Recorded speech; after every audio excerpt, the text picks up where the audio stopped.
Yo, what's up, guys? Just thought I'd play some little intro music, because I usually don't. And I usually just take the first couple minutes to like tweet out to people and stuff. But in case you guys didn't know, the Serfs lives in my head rent-free all the time. What's up, Sean, Twisted Smile, Jamie, Todd, what's up, guys? Thanks for showing up.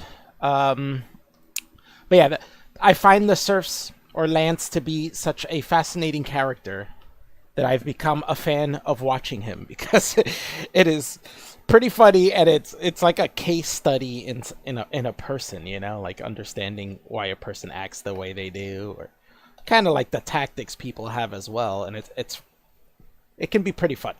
But a lot of it for me seems like a lot of non-content, like non-content, like they just you gotta think, like, guys like these, they stream every day. Basically, like him, Destiny, you know, Vosh, these guys like stream every day. So eventually they get starved for content, right? Like, and you got to look for what you're going to talk about. I know for a lot of these people, they kind of just satiate their audience. Like, I've even seen, like, with actual Jake, he's one of those guys who I'll see him tweet like almost every other day, like, what do you guys want me to talk about today? Or send me stuff to talk about. And it's like, if you're at a point that you don't even know what to talk about or stream about, maybe you shouldn't be doing it every day. You know, maybe streaming every day isn't for you. This is why some people who do like podcasts like daily, they have engineers, like they hire people and pay them to do the work for them and look for things, research things, and find things that are interesting for them to, it's an actual job for you to know. Oh yeah, Todd said I was literally just watching his video about Tyson versus Shapiro. I'm gonna go through that next, actually. I wanted to do 2 videos today going over, and this was one, because I find this one funny. And then the Tyson versus Shapiro one as well, because that's even more funny. And it's like, he kind of just, I don't know, he talks about how, he titles it that Ben Shapiro eviscerated him, but it wasn't even a debate, really, so it's really weird. And, you know, these guys being these debate me bro guys on the internet who think everybody who talks is debating, like, that wasn't a debate at all. It was a pure conversation, and nobody really disagreed with anybody. So how can anyone win? Like, that's so weird. But we'll go over that, and I'll show you that. But oops, this one's funny too. This is him watching another person's video on this. Throughout this, like, I'm a comic book guy. I grew up a comic book guy. I stopped collecting comics a while ago because the writing started going to shit and Marvel got rid of their continuity, which was why I was a big fan of Marvel, was because of the continuity. And without the continuity that I've enjoyed when I was a kid, it became kind of useless to collect it now. Yeah, it just wasn't fun anymore, and the writing wasn't as good as it was. So I kind of lost interest and stopped collecting. I'm not one of these people, though, who complains about the woke stuff or SJW stuff, like the quartering. I'm not one of those people. I don't care. Don't market to me if you want to. I just won't purchase your product, you know, and I'll go somewhere else. There's so much entertainment out there. I don't need comic books to be entertained anymore like I did when I was a kid. Like, I don't need that. So if you don't want to market to me, that's totally fine. Market to whoever you want. If you want to lose money from marketing to the people who are buying less, go for it. No skin off my back. But the funny thing about this is he's taking the word of someone else who's watching a video, and you can tell throughout this video that the Serfs, or Lance, I keep calling him the Serfs, Lance doesn't read comics. He's not a comic book guy, and you can tell he doesn't know the Comicsgate argument. Like, I care about comic books enough to pay attention to what's going on, and I know what the Comicsgate guy's argument is.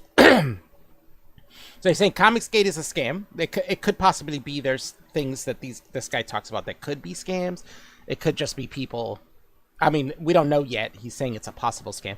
And then also incredibly bigoted. That could be the thing too. Like, I don't care if people are bigoted, but saying something is bigoted obviously is an ad hom. It doesn't answer to the argument. If they're making an argument and you're just saying, oh, well, you're bigoted, you're not answering the argument, right? You're completely avoiding it. And you're calling something bigoted, and, you know, and you're ad homing and saying, oh, because they're bigoted, the argument doesn't matter. But the argument's there, so whether they're bigoted or not makes no difference. The argument is there, and it's a decent argument. These people don't understand the argument, and they're gonna straw man it, and we'll see. I also want to make a point that I hate this coming up stuff everybody's doing now. It's so annoying. First person I seen do it was Destiny, and that one's annoying too. He's one-upped it now though, because now he shows 4 or 5 clips and says coming up, and it shows 4 or 5 quick little successive clips. But I even hate when television does that. You ever watch a reality show and they show you like everything that's coming up, and you're like, why am I going to watch this now? You just spoiled everything that's about to happen to me.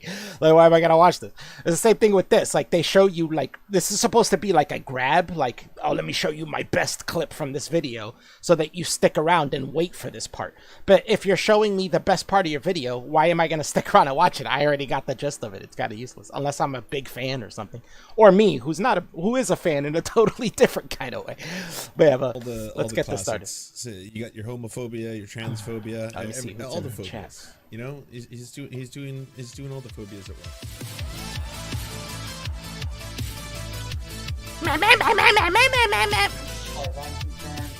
And I really just want to make that clear. What does that say? I missed what that said already. Forced adverse. That's also a really shitty name. Forced adversity. Like you're forcing people to be adversarial to you. Why would you want that? Forced adversity is not affiliated with Geeks and Gamers. I don't know what that is. But he's watching this video from this guy called Forced Adversity, and this guy's gonna make a case on why Comicsgate is a scam.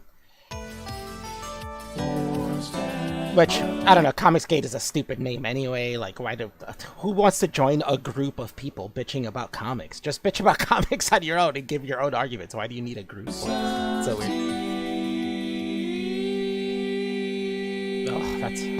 Oh, that's a hard one. Pro SJW feminist fan. Oh my god, look at...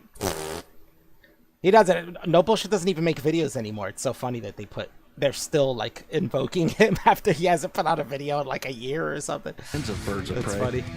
Trash, woke trash movies. Yeah, the quartering gets really boring with that shit too, with the same fucking videos over and over again. Oh, woke trash. The way I see it is, I really don't complain about these things. Like if a movie or any type of entertainment doesn't look like it's for me, why am I gonna watch it? Just don't watch it. There's no point in bitching about it because the market will do it anyway. And you're actually creating, for me, I feel like you're actually making it, giving them more fuel to continue doing it.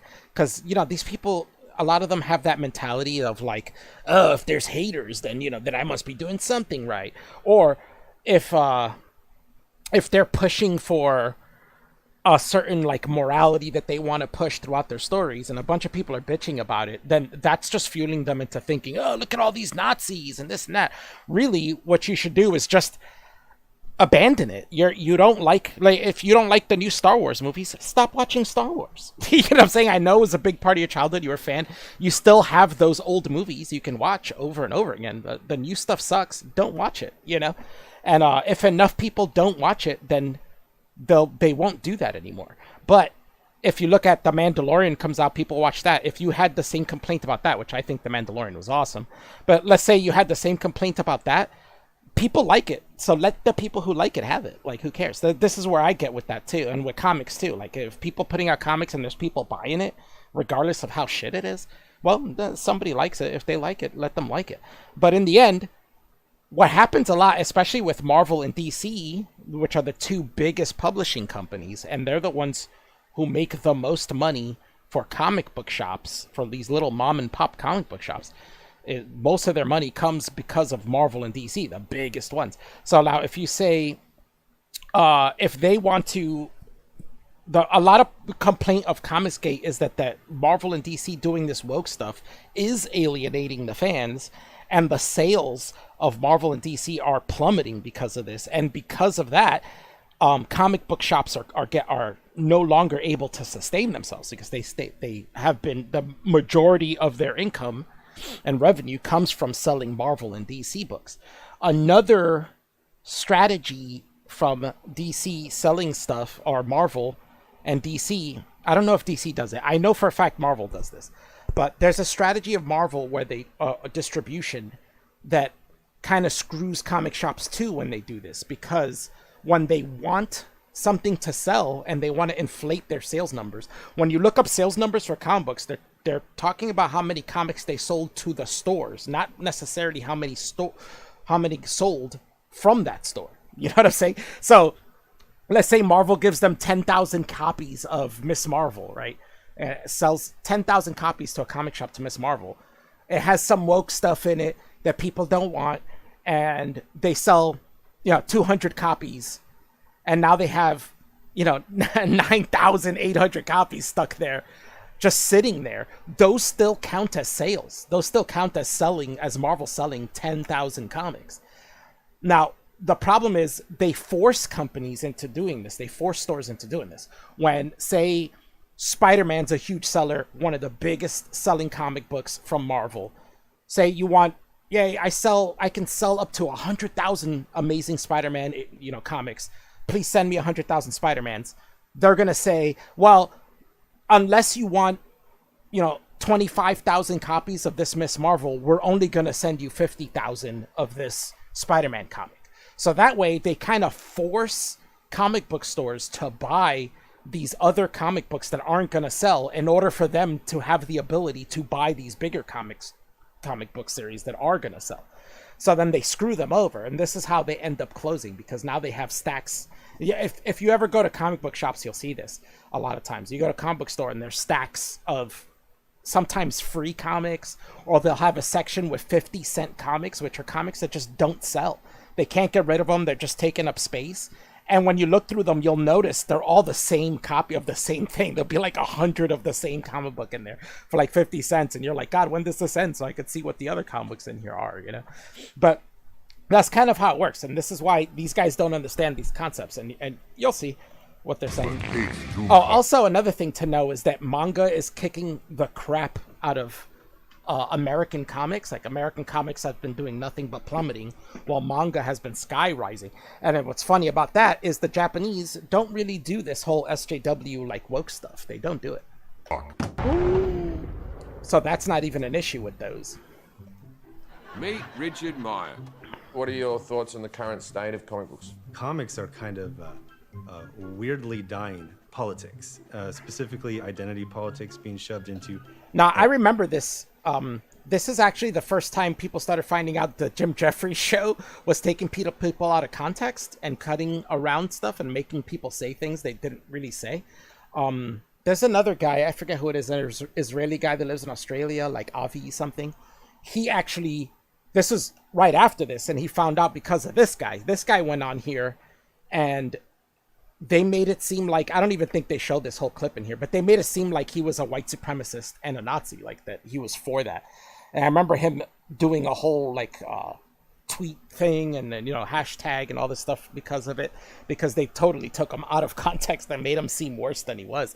And then later on, that Avi guy from Australia came on, which I think Jim Jeffries is also from Australia, right? So they argued and they did a video, but that Avi guy secretly recorded with his phone and he put it on the side and he had the whole interview recorded on his phone, so that when this episode aired, he waited for this episode to air, and when it did, he released his full interview that he had secretly recorded, and therefore showing that Jim Jeffries takes people out of context. He had him saying a bunch of Islamophobic stuff, which he didn't say, and in turn, because this guy had recorded secretly on the side, he actually caught Jim Jeffries making an Islamophobic joke, actually, that he himself would consider Islamophobic, making a joke about, Muslims and stuff like that. And it was like, oh shit, completely busting him. After that season of Jim Jeffries, that the show didn't come back.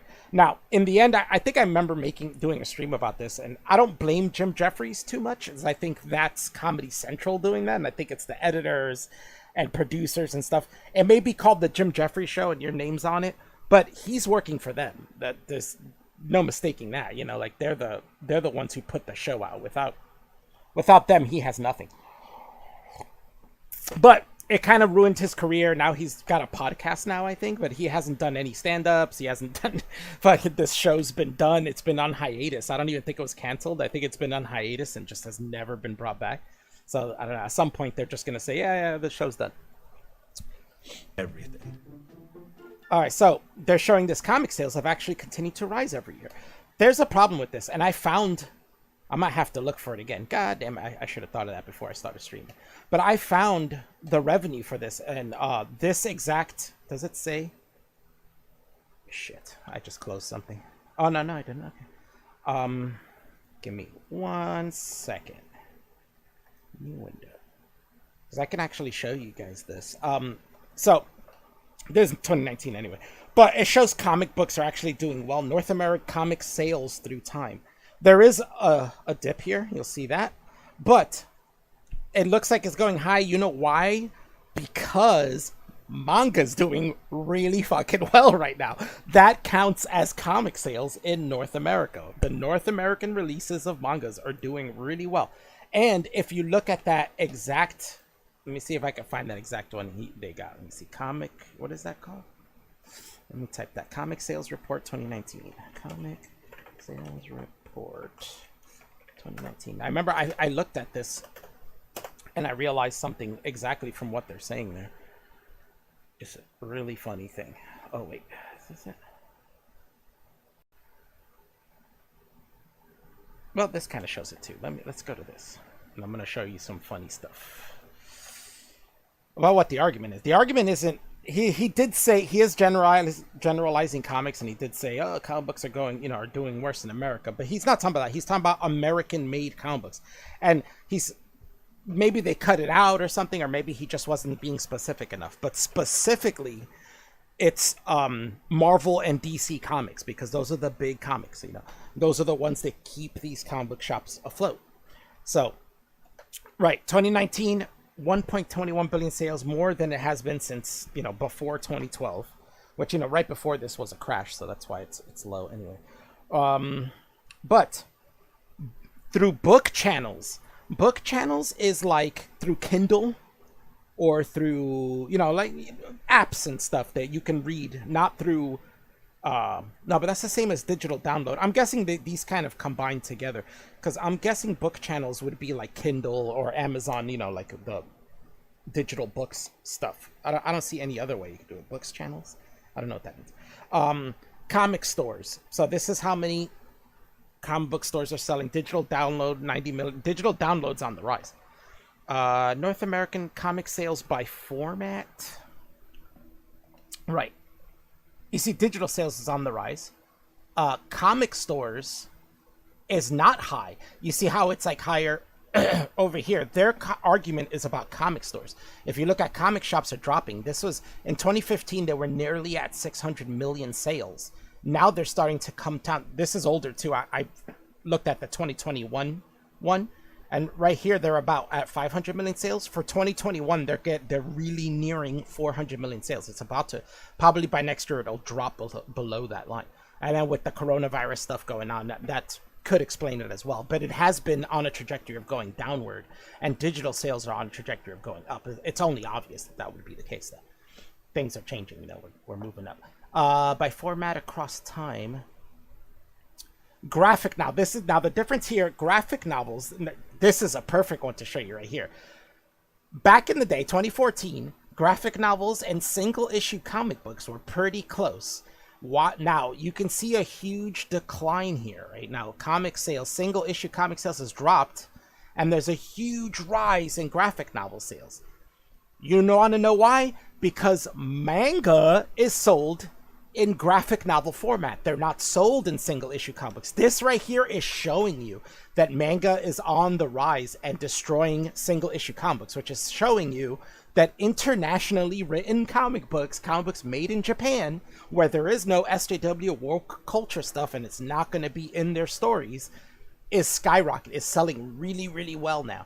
Digital single issue comics on print is starting to see a decline. Digital is going up as well. Now, there's another difference to say here. Digital comics can be comics from any time. So, like, for instance, I as a old school comic collector can pick up a subscription to a digital comics app, and I can read comics from the 80s, from the 70s, from the 90s. I don't have to read current woke comic book stuff. Now, those sales are still sales. They still count as 2019 sales, even though what I paid for was, what I ended up buying last year was 40 issues of 70s to 1980s Avengers or X-Men, you know, saying that didn't have any of this stuff in it, you know, but that still counts. So the argument is lost here. This is how they do it with kind of like black crime stats and stuff like that, how they don't look at per capita numbers. But if we looked at per capita numbers and we look deeper into what these stats say, we can see the trend of which way it's going. Manga, it's kicking ass. Single issue comics are dropping. You'd see, if I do the 2021 one, you're going to see it's even worse. Where, can I see this here? Let me see. 2020. Well, they have 2020. Let's look at 2020. 2020, a little more though, but we saw that that's from graphic novels. It's graphic novels selling high, which tends to be manga. The other thing that graphic novels are is collected versions of old school single issue comic books, because those single issues don't continue to get reprinted. They go out of favor. They start costing a lot of money. Like if you want to buy Spider-Man number, 101 from 1970, it's going to cost you $200 something or something for one issue, even though it says 10 cents on it. But you can buy a graphic novel for $15 and it'll collect, 7 or 8 issues into one book for you. And that's what's doing well, which again is sales of, possibly you would have to break it down and look through all the sales, but I would imagine a lot of those sales are from older stories, older written books.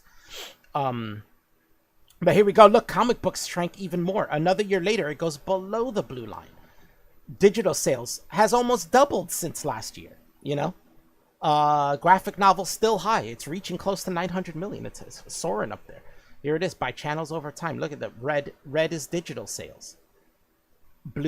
Purple's from comic book stores still dropping close to 400 million. It's going to go below that line, while digital sales is about to pass 200 million. It's soaring. Graphic novels soaring. You know what I'm saying? What is suffering here are the new single issue comic books, which are currently written stuff. You know what I'm saying? And that's what they're completely missing by showing you this. And they're going to go by that and say, see, I showed you comic books are doing better. But you're ignoring the argument. This is a straw man they're arguing. They're avoiding the actual argument. Well, I mean, don't get me started on the movie. And then, yeah. Don't get me started on the movies. I don't know if he knows this, but the movies, if we're talking specifically about Marvel, which it's funny that now he knows that this is about Marvel and not just comic books in general. But if we're talking about the movies are separate from the comic books.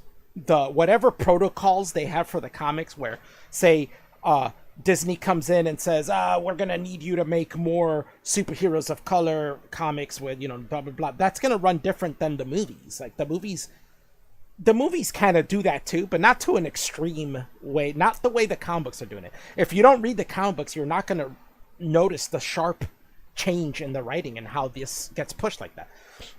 I'll give an example. I could probably find an image of it too, but I'll give a really good example of this. From right when I stopped collecting comics, there was the Thor comics, right? And there was that storyline where instead of Thor Odinson being Thor, it transferred over to Jane Foster. Thor was not worthy anymore. That was a cool plot, actually, of him not being worthy anymore and it going to someone else. I thought that was a cool idea, and then he had to struggle to become worthy again.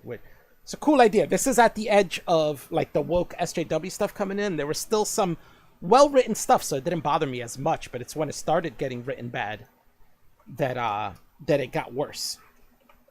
And there's a villain, a Thor villain called the Absorbing Man. Right. I'm gonna see if I can find it. And there's a scene where Jane Foster was fighting him in the comic. Jane Foster Thor was fighting him in the comics. And this is the part where I saw terrible writing, because all of a sudden, Absorbing Man is a misogynist. Now, this is a guy who's not just a villain of Thor, he's also a villain of She-Hulk, a big-time villain of She-Hulk, and the Avengers in general. So he's fought and been defeated by women many times, even dating back to the 60s. You know what I'm saying? This isn't like something modern that they were like, all right, back in the 60s, no woman could have beat him up. But, now that we're in the, 80s or something, let's make it that way. No, he had been being defeated by women since at least the 70s. I'm pretty sure in the 60s, probably like 1 or 2 female Avengers assisted in defeating him. But even solo wise in the 80s, like, or in the 70s, you know, She-Hulk had fought him. There's an even extra layer to this. Damn, I can't find it though. Let me see. Absorbing Man. There's an even extra layer to this where Absorbing Man has a partner, and his partner is called Titania. It's a female, and it's been his partner since. Also, again, she's a villain of She-Hulk, so it's been a partner since, you know, Absorbing Man has fought She-Hulk the whole time. Was with a female partner who he finds to be his equal, just as strong as him, you know, and not be somebody who's like weaker. Why would he partner with somebody weaker than him? You know, he partners up with somebody he thinks is also strong. And here's the part, and he's bitching. It's gonna be hard to read, but he's bitching about it being a female Thor. He's like, oh, you think the male Thor can beat me? You think you can beat me? Like, a female Thor is not going to beat me, which is ridiculous. You know what I'm saying? And not only that, as Absorbing Man's been to Asgard, he's faced other Asgardian gods, including female ones. You know? So this makes zero sense. To me, this is where I say they're abandoning continuity. To me, somebody who had been reading these comics since I was a kid in the 80s, this is a ridiculous transition that makes no sense. To the continuity that I know, it's like, why would this guy who's been beaten by women before, who has a partner who's a woman he sees as his equal, and faces, you know, and has faced She-Hulk many times before, has been to Asgard, knows that Asgardian women are just as tough as the men. It's a warrior race, you know, they all fight and are brave warriors.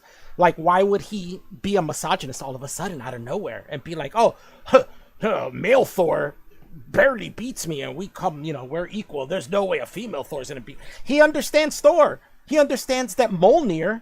He understands the magic behind Mjolnir. He understands that anybody who's worthy of picking up Mjolnir is just as strong as anybody else who's worthy of picking up Mjolnir. You become Thor by picking it up. There's even been a frog Thor. You know what I'm saying? A frog holding the fucking Mjolnir. Anything that is worthy of picking up this hammer becomes just as powerful as Thor. He understands that. So it's crazy that they would do a story. It makes no sense. This is why people are upset. And they're saying, hey, you're writing stories that don't make sense when you're bringing in these people who aren't fans. You know what I'm saying? Like, these people aren't fans. They're not writing what the fans want. They don't understand the concept of what the fans want because they're not fans. They don't know what they're doing. Here's another one. Let's check this one out. This is right after. This is Titania, his partner. She comes and knocks him out. Why? He says, I ain't fighting no woman Thor, and neither is he. So she stands down as to not fight a woman Thor because it's a what? Titania, the villain of She-Hulk, a woman, is standing down because she has respect for another woman and doesn't want to fight a woman? What? How does this make any sense? This is around the time I stopped collecting. This was actually one of the comics that I read and said, I liked female Thor character, and I started buying this because I was like, this is a cool plot twist that Thor all of a sudden is not worthy. And for a few issues, this was actually pretty good. And then it started going down this direction. And I was like, holy shit. But it's a cool plot twist that all this time Thor thought he was mighty. And then I think it was Nick Fury whispers something in his ear. And we're not supposed to know what it is till way later. But, you know, he whispers something in his ear that makes him doubt himself. And he starts thinking he's not worthy. So the hammer abandons him. You know what I'm saying? And Jane Foster's the one who picks it up. And she becomes Thor. I thought that was really interesting. They split the comics. There was this female Thor, and then the male Thor was on his mission. Is, you know, his comic book story was his mission to prove to himself that he is worthy of Mjolnir, and he didn't even want the hammer back until he could prove to himself that he was worthy. Cool story. You could do a lot of cool stuff with that. This is how they ruin it, by doing shit like this. Oh my god. Look at, let's read this week. I ain't fighting no woman Thor, and neither is he. So she knocks out her partner for 30 years who she's fought Thor and She-Hulk and the Avengers for, huh? Not today, at least. No, just today. Not today, at least. Not this day and age with feminism and woke culture. We need to work together, sister. Out of respect for what you're doing. Can't have been easy for you. Hasn't been easy for me either. That's so stupid. Do not think this means I will allow you to flee. And she says, I'm not asking you to. A little prison time will actually be good for me and Crusher. What? These are super villains. The little prison time will be good for us. What are you talking about? When we've been out too long, he starts to get a wandering eye. What? Oh my god. This is ridiculous, dude. They've been together. They've been team partners since the 70s. Like, why is this going on? But just so you know, this is a one-time girl power pass. Next time you get in my way, oh my god, it's ridiculous. This is bad writing. It's so bad. This is what people are talking about. They hate this stuff. Well, we've seen this, and I've explained how this works. So let's get back to, after my super long detour, let's get back to.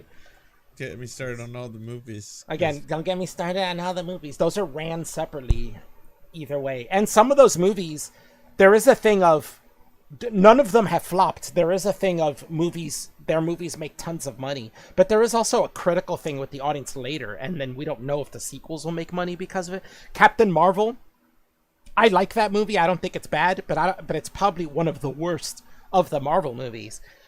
Even though the worst Marvel MCU movies are still pretty good. They're all pretty fucking entertaining, so I don't blame people for going to see them.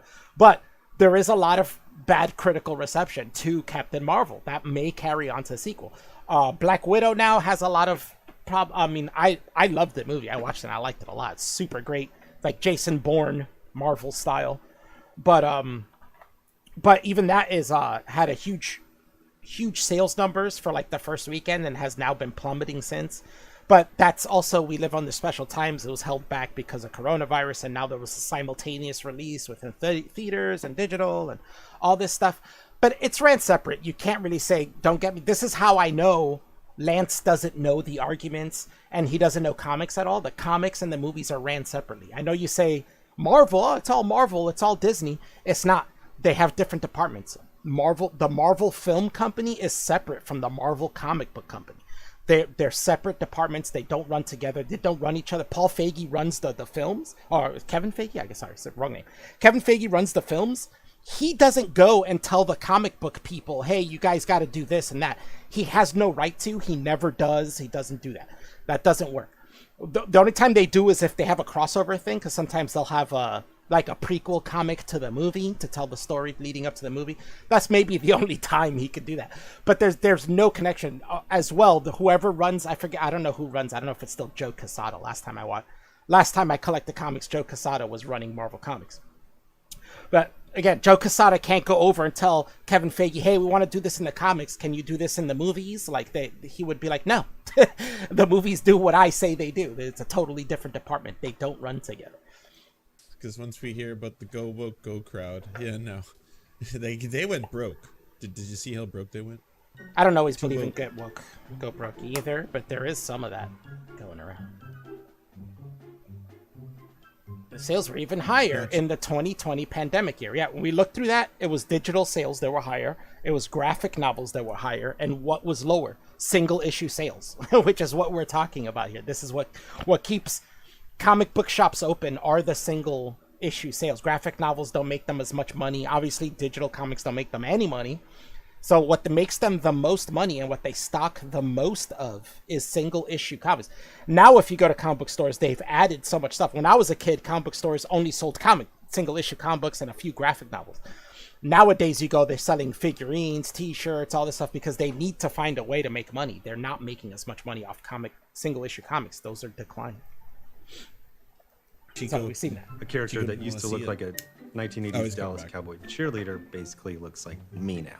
We, of course, are rocking those A cups. I don't see a problem with anything above a B cup. This guy, Diversity Comics, when he first came out, I used to watch him, and I agreed with him for a lot of these things, and he would make a lot of solid points.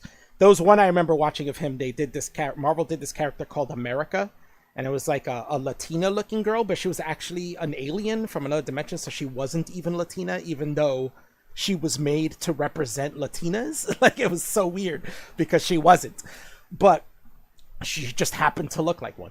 But this character had existed before, was a minor character, a part of a team of like young Avenger kind of people, and she had a completely different storyline, wasn't really pushed as a diversity character. But what happened was Marvel hired this lesbian Latina woman who had just gotten out of college, never wrote comics in her life, has zero experience, and Marvel wanted to make America a mainstream, one of their top comic books, like a mainstream character like Spider-Man or Captain America. So they gave it to her, a woman with no experience, didn't work her way to the top. There's tons of people working at Marvel who are working their way to the top that started from the bottom and are like halfway up the ladder. And this lady just skips all of that because she happens to be a lesbian Latina woman, and they put her at the top, and she writes this comic book. And it's horrendous. It's terribly written. It failed after like 10 issues. They tried to push it so hard. They tried to argue for it and be like, hey guys, check out this comic book, when people would complain about it and be like, yeah, this girl has no experience. No, the stories are great. I promise you it's going to get better. You just got to keep reading it. Like 10 issues in, the sales had dropped so bad that they canceled the comic. And the comic, a lot of it had to do with her as a Latino, as a bisexual Latino woman, you know, written in that way. This is the problem, and the complaint these people had is that they're hiring people for the sake of diversity instead of the sake of skill. And people are writing terrible comics that have, you know, people who are not fans, people who don't understand the history of these characters. You know? You hate when But nowadays, this guy, like with most content, the Serfs included, you have to look for content, and now you're stretching content. And that's kind of what this guy does. He's bitching about this artwork is fine. There's nothing wrong with this.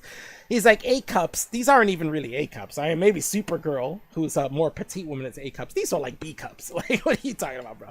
And on top of that, why do they need to have big tits anyway? This is fine. There's nothing wrong with this drawing. It's perfectly women. fine. They don't look like Ms. Marvel dudes. was introduced as a Pakistani-American Muslim, Riri Williams, who replaced Iron Man. These characters didn't replace anyone. He didn't say... He's saying these characters. This is how they changed the framing. These characters. He only said one character replaced the character. And Riri Williams did replace Iron Man. For a while, he was in a coma, and she was supposed to be the new Iron Man. But people bitched about it a lot, and now they made her own character. I think they call her Ironheart or something like that. And she's like her own character separate from Iron Man. But originally, she was the replacement for Iron Man. She took over the Iron Man comics. Like, maybe he's not... Even if you wanted to say... she did replace the character, but even if you wanted to say... she wasn't a replacement for Iron Man, she still took the lead and replaced Tony Stark as the lead on the Iron Man series of comic books. So it still counts. But that's false narrative spreads among casual and new fans. I'm not casual or a new fan, and he's right. It did Riri Williams replace Tony Stark in the comics, in Iron Man comic series. That's silly. But it's silly. He said these characters didn't replace. He didn't say Miss Marvel replaced anyone. He was just pointing out that she was a diversity higher character, basically. A Muslim girl. But I don't have a problem with that either. As long as it's written well. I don't have a problem with these things. As long as they're written well, I'll enjoy it. If the story is enjoyable, I'll enjoy it. The problem with this is that it seems they focus more on the morality or the theme they want to tell you more than the plot or the characters, and therefore they sacrifice, like what we just read with Thor. They completely sacrificed the continuity of Absorbing Man and Titania. They completely sacrificed their personalities. Titania would never do something like that and give it, oh yeah, Thor, you can arrest me because you're a woman now. Like, Titania would never do that. That's ridiculous. Absorbing Man would never be misogynist. Maybe he would have been in the 60s, 70s, but now, after all these years of fighting women and getting beaten by women and having a female partner that's, you know, saves his ass all the time and sometimes defeats the hero when he can't, you know, like, it's too late now to do that. You could have done that maybe in the 60s and 70s. It's too late now to do it. It makes no sense. It's because you're this racist or sexist, but probably both. It would upset a racist. I think it would. So I think that's one where they took out of context. But on top of that, he made a point there that they're going to continue. Like he said, if you complain about these things, they paint you as a misogynist, as a racist. And there was no argument against that. And they will continue to say that. They'll continue to say, oh, it's because he's racist. It's because of this. Even the joke Jim Jeffries made there says, well, you know, that's something a racist would be upset about.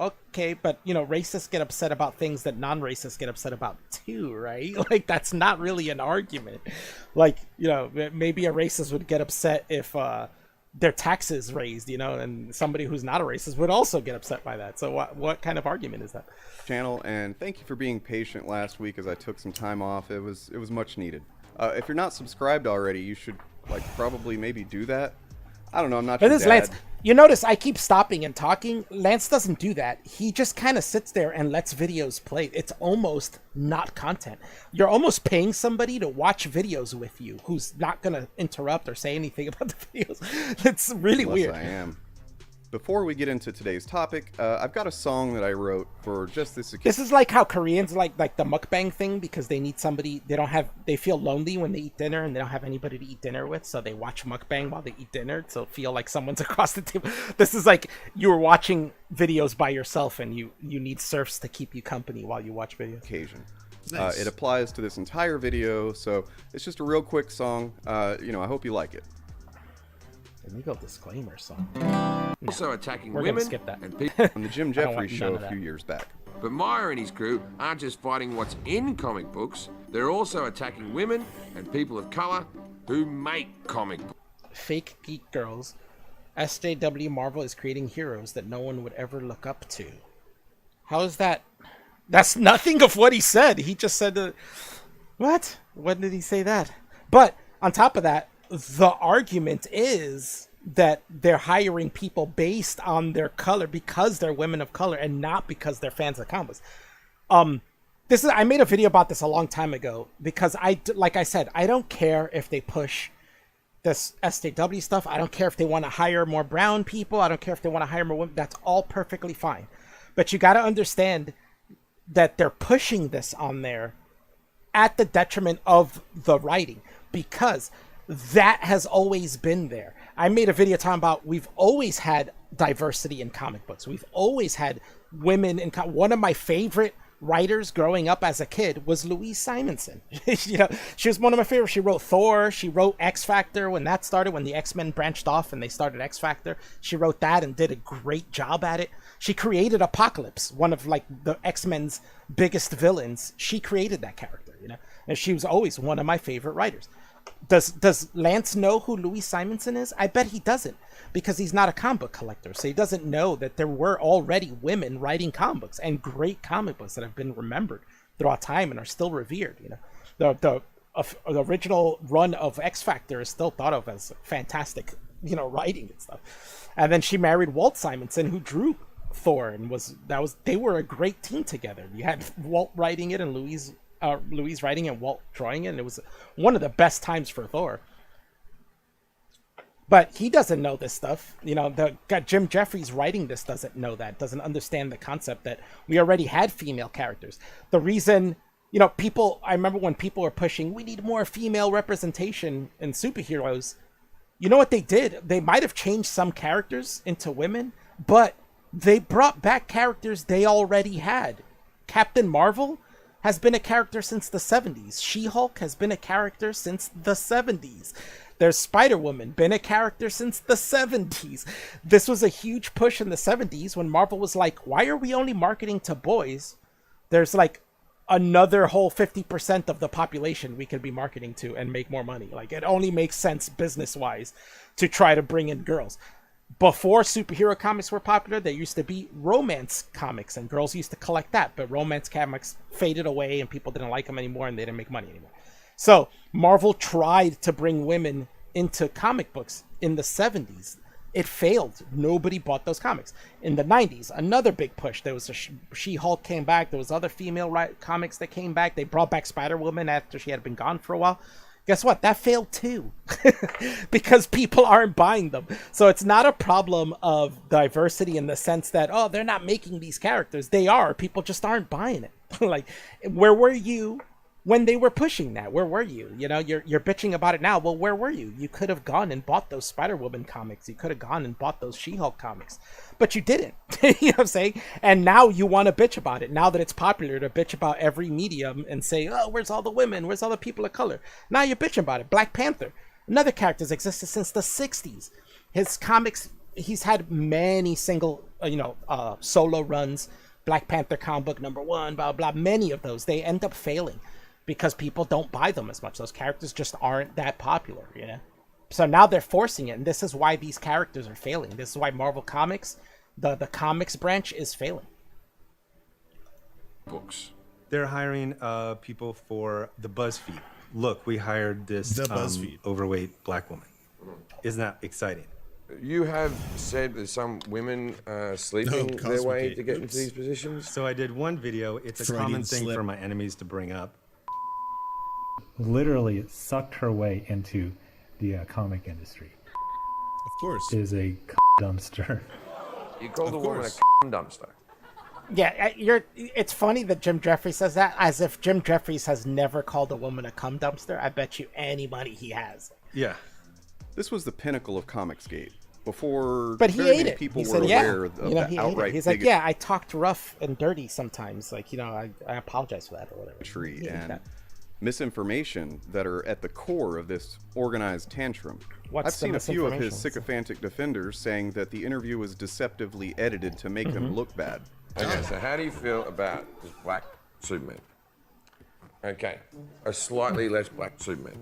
Yeah. No, that's actually better. I have no doubt that there were That looked totally cut, right? Was it just me, or did that look totally cut? Like, that did not look like that was the proper message there. some cuts in that interview that were done to Deceptive. How good?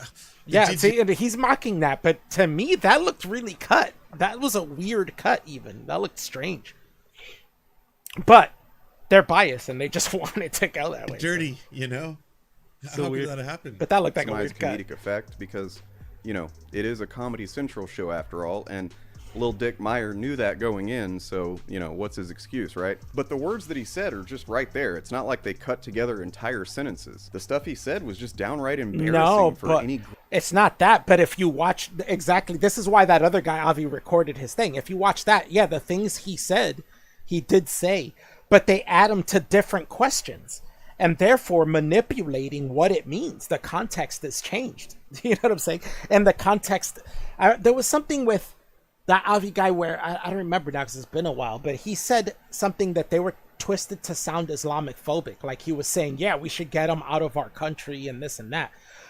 But really the question was something completely different. And he was saying something like, oh, but if they're going to, still live the way they did in their country or something like that, therefore, marrying little girls and, and committing terrorist acts and stuff, that's a different thing, and it's a completely different context.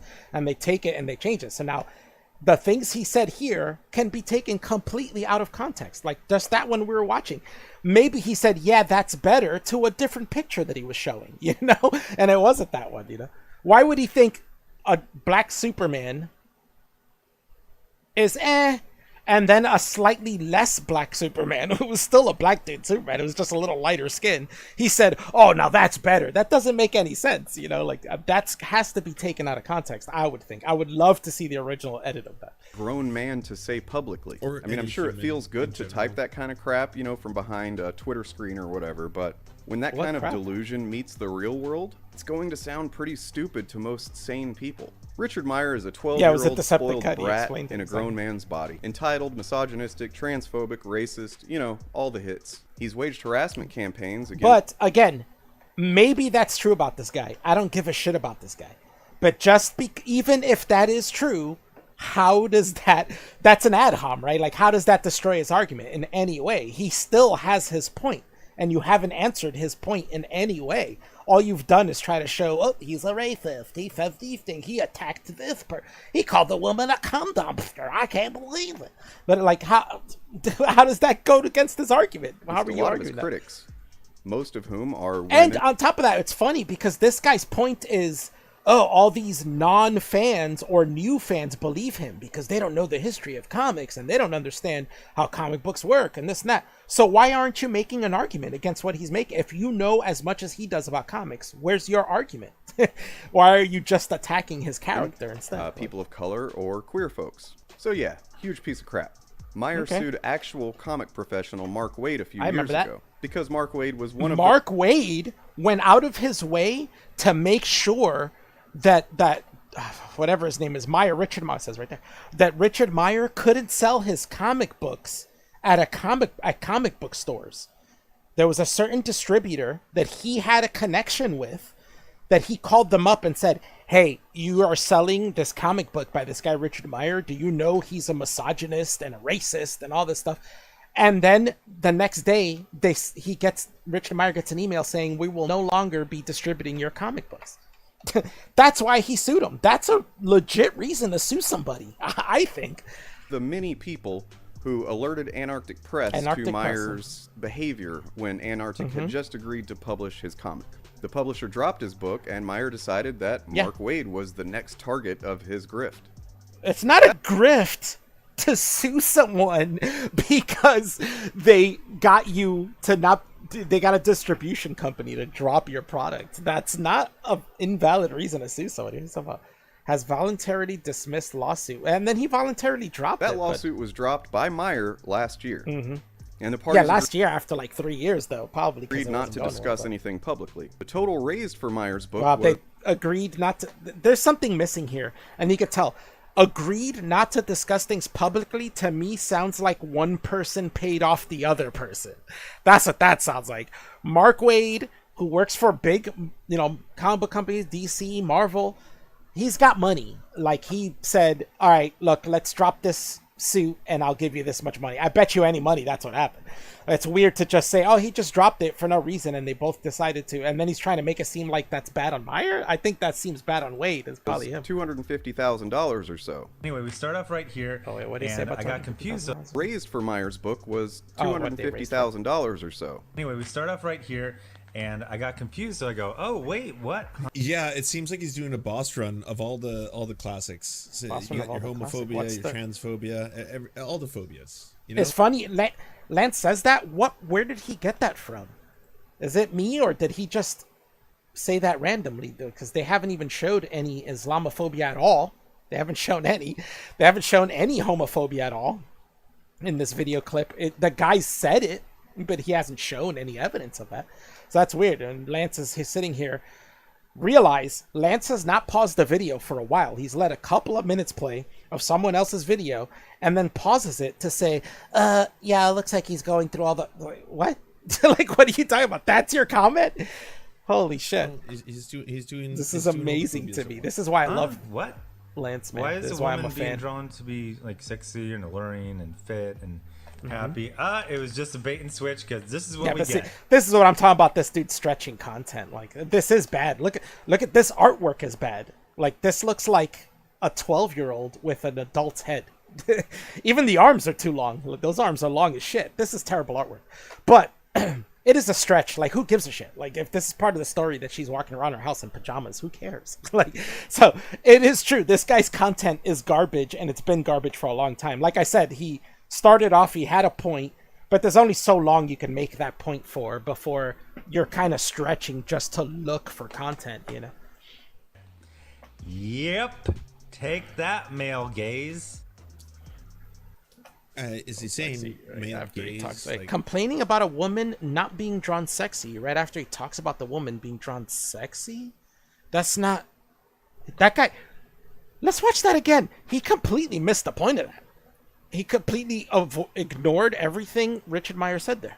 $50,000 or so. All the classics. So his point is that he opened it up, and on the...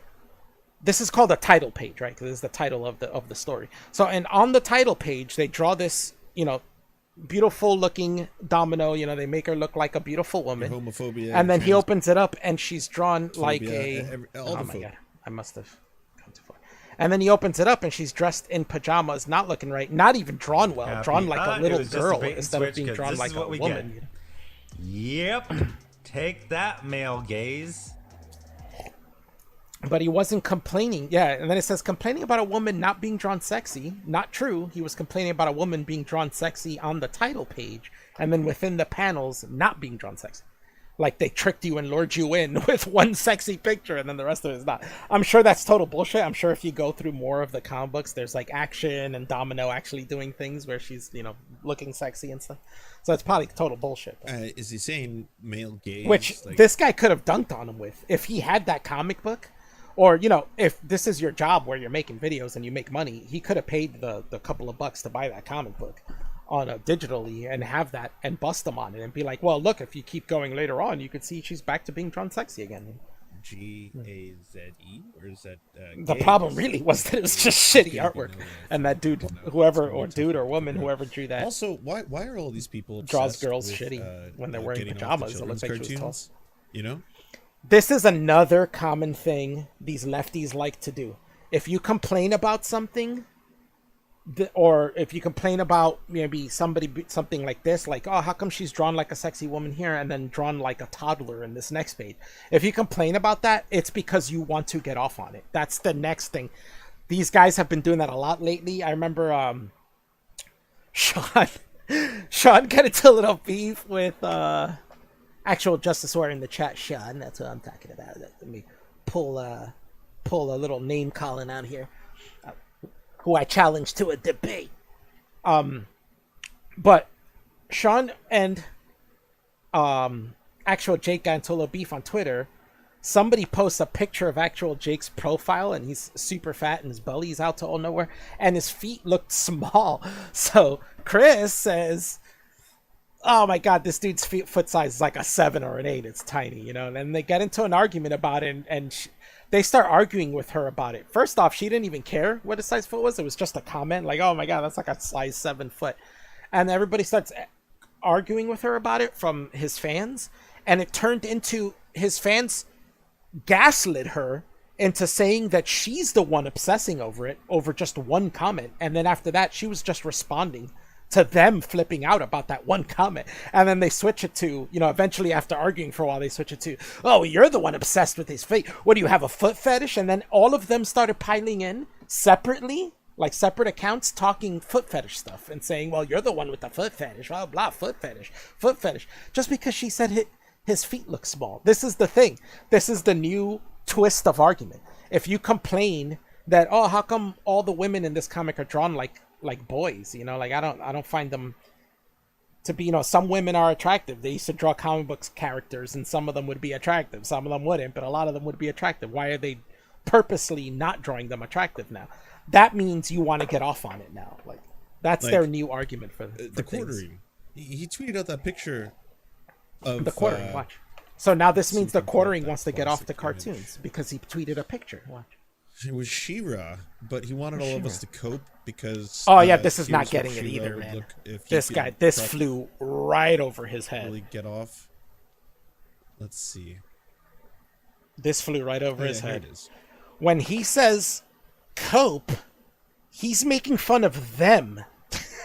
Because they're the ones, because She-Ra, if you ever seen how they drew She-Ra was drawn like a 12-year-old boy or something, you know, flat chest, no curves at all.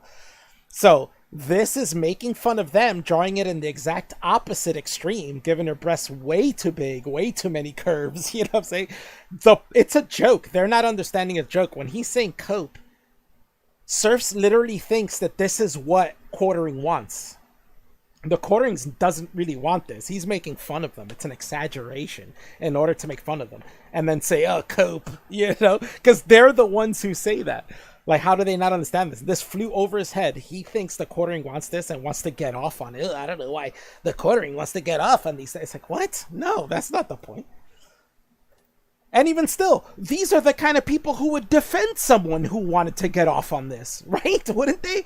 Like, doesn't the left, like, oh yeah, well, if someone wants to get off the cartoons, let them. How's that bother you? You know, like, that, wouldn't that be the argument from them? It's so weird that they would do that. Like, it doesn't make any fucking sense. Oops. Hold on, I just closed the chat. God damn it. Now I can't see what you guys are trying to say to me. Let me get back to it. But yeah, how funny is that? And that joke totally flew over his head. How did he not catch that? He literally thinks the quartering wants that? Like, that's not even good artwork. You know, that's good artwork for, you know, for the sake of exaggeration and stuff. But who would want to watch a cartoon like that? That looks ridiculous. 2,000. I wouldn't want to watch 2,000 likes. Especially man. as an adult. 2,000 likes because they understand what he's talking about. From henceforth, if you use the term molding or cope unironically, I will just assume you suffer from some sort of mental illness. You guys are the ones who use that too, though. Also, so, you know how many times I've argued, you know, I follow Serfs on Twitter constantly, and I constantly quote tweet him and make fun of him. You know how often these guys leave in my replies cope or the little Pepe with the copium with the thing. You know how many times they do that? His audience does that more than people on the right, I think, do it. So it's crazy that they think opposite, you know, that he thinks that's the other way around. I believe is 17, so yikes. Yeah, Coffee Troll said projection? Maybe. Maybe it is. Maybe the only reason F he you, ever wants to look target at sexy audience. women in art. Take that. Definitely not dishonest concern trolling. But on top of that, my complaint with this is that it's just shitty artwork. Like, the arms are too long. It really looks like a 12-year-old with an adult head on it. Frumpy. This isn't even a mom. This is a single woman in her 40s. I mean, it's a on laundry day legitimate who's complaint. Completely given up.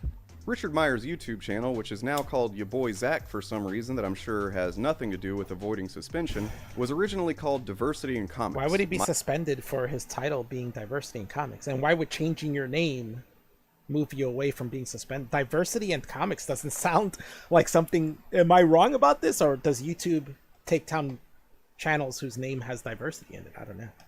If it does, then, I mean, he has the right to change his name. It has nothing to do with takedown. Because even you would change your name to force diversity or something instead of what it is, adversary or whatever.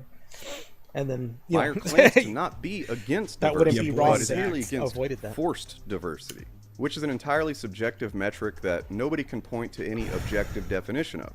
Therefore, it just becomes the label for what... What do you mean forced diversity means...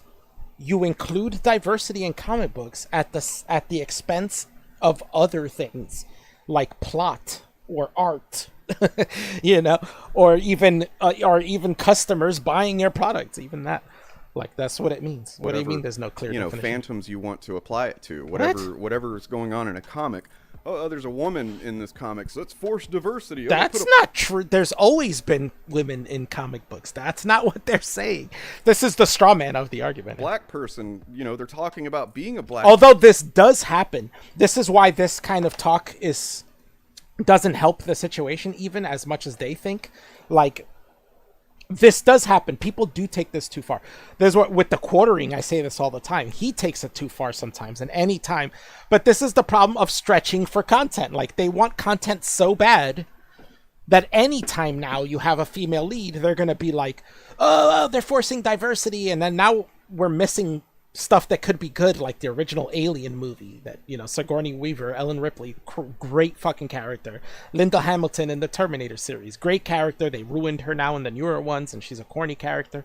But these are characters we could have that still now, and people make now, that are good, and well-written stuff, even with female leads. It could still be well-written.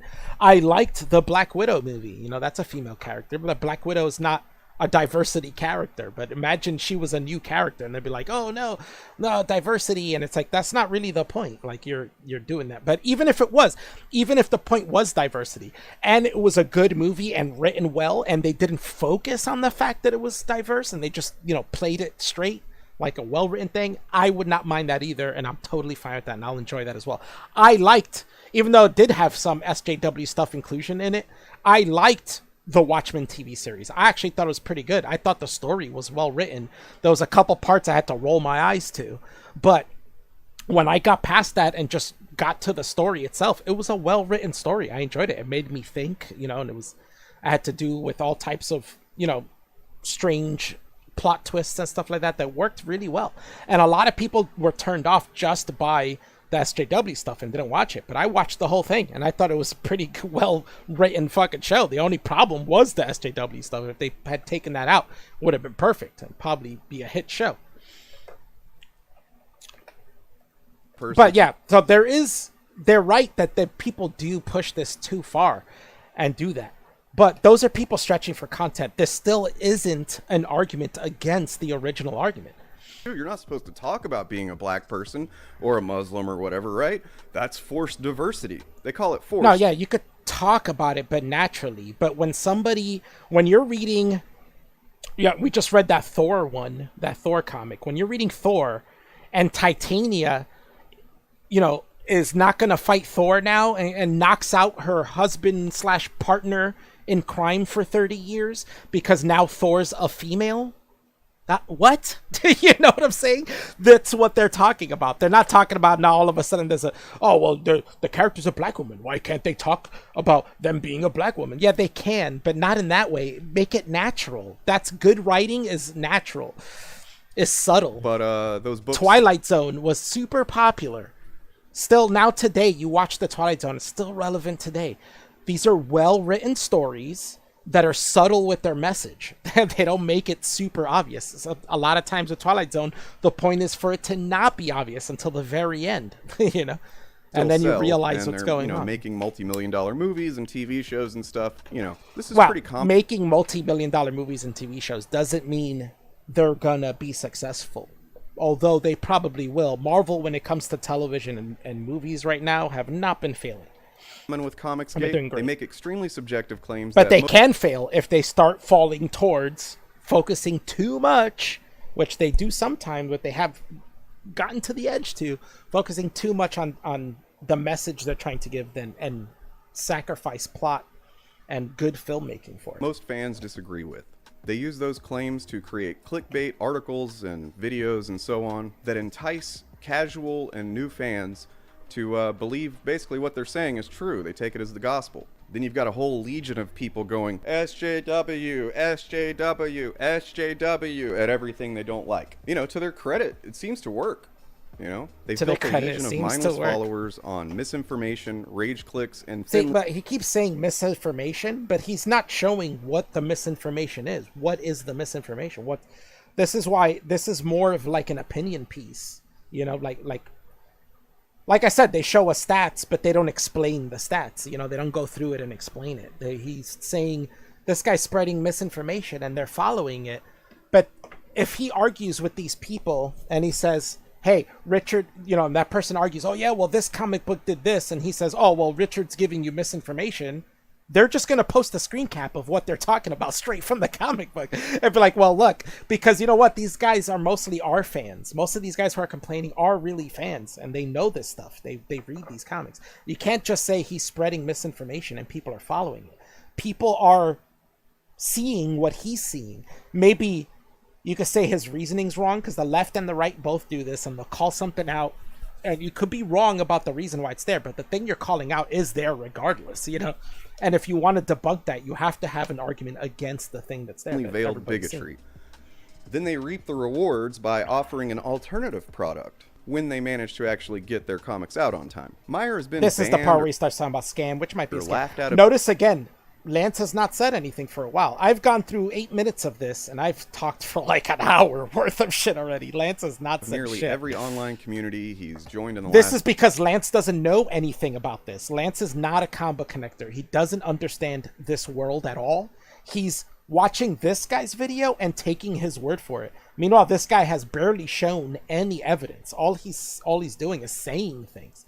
He's shown clips of Richard Meyer talking and then saying things. Oh, he's a misogynist. He's a that. That's all he's doing. The Comicsgate rhetoric is to say that it's just those mean old SJWs. It's true. But it's so stupid for them to say that. And like Lance is like, it's true. It's true. Guess what? Your thing is to say, oh, those mean-ass Nazis, those mean-ass racists. That's what you're doing. You're complaining that they're doing something that you're doing. You do the same thing. You haven't shown any evidence against his argument, and all you've done is say he's a misogynist, he's a racist, he's Islamophobic. You know, but that's what you're doing. They're saying, oh, those damn SJWs ruin everything. You're saying, oh, those damn Nazis ruining everything. You guys are the same side of the coin. Or maybe that's not the proper saying, but you know what I'm saying. Casually rationing people like it's nothing. I wish I had Hassan's powers. I don't. I find so. This is not a critique of Hassan's account. His account is just like otherworldly in how powerful it is. But like certain people. Yeah. Oh well, people are saying in the chat. I agree with you guys. That's what I'm saying. I'm not a fan. I watched Richard's stuff early on. I think sometimes he kind of stretches for content now. I think all these people do because they just you can't have content every day. You know what I'm saying? When you're stuck in a particular niche, so you have to look through stuff and just find, you know, kind of what people used to make fun of Anita Sarkeesian for calling everything sexist, right? Like if she would stretch things out and try to make things appear sexist that actually aren't, you know, because you're out of things to call out, but you need to make more content. So I feel like I got tired of Richard's stuff and I stopped watching it a long time ago, on top of me not collecting comic books anymore a while ago, because yeah, content is their job. Exactly as Sean's saying, content is their job, and sometimes the content's not there, so they have to make it, you know. Like Serfs, who streams every day, and instead of having something that he has to say for content, he just watches another person's video, sits there, pauses it 8 minutes in and says like 2 words and plays it again. You know what I'm saying? He's got zero content, you know. Me, on the other hand, I don't stream every day. I barely stream. I barely make content because I'm not going to go and make content when I have nothing to say. It seems kind of ridiculous to make content when you have nothing to say. And if I was going to do it every day, I would make sure I had something to say every day. I wouldn't just, if I didn't, I would stop doing it every day. I think she's a good example of this. Her Twitter and her algorithms are geared in such a way that if she responds to someone, a lot of her fans will follow that response and then equally go after the people who then respond to the response. Some of them are geared to that. That's the way social media works. If you have a lot of people following you, whatever you post, they all see it. And then they all want to react to it. That's what social media is. What is he talking about geared? Everyone's is geared like that. It's just once you have a certain amount of people, you notice it more. But even me with like 200 followers on Twitter have tweeted something someone said before and seen like 3 or 4 people who follow me go and do the same thing right after. You know what I'm saying? Like, so regardless, that's just how social media works. He makes it sound like it's a special thing. Like everyone's like that. And he's actually excusing Richard now because he's saying, just like with Shoe on Head, when she tweets somebody and they all go in a coordinated effort to talk to that person, say things to that person. Same thing with Richard Myers fans. When he's tweeting something out like, I didn't like this about this comic book, now all of his followers are tweeting that person and being like, we don't like this either. Do that? Like I don't notice when I respond to someone, there'll be an influx of me directing traffic to that person unless there's someone who we have a lot of interaction. Same thing happens to me.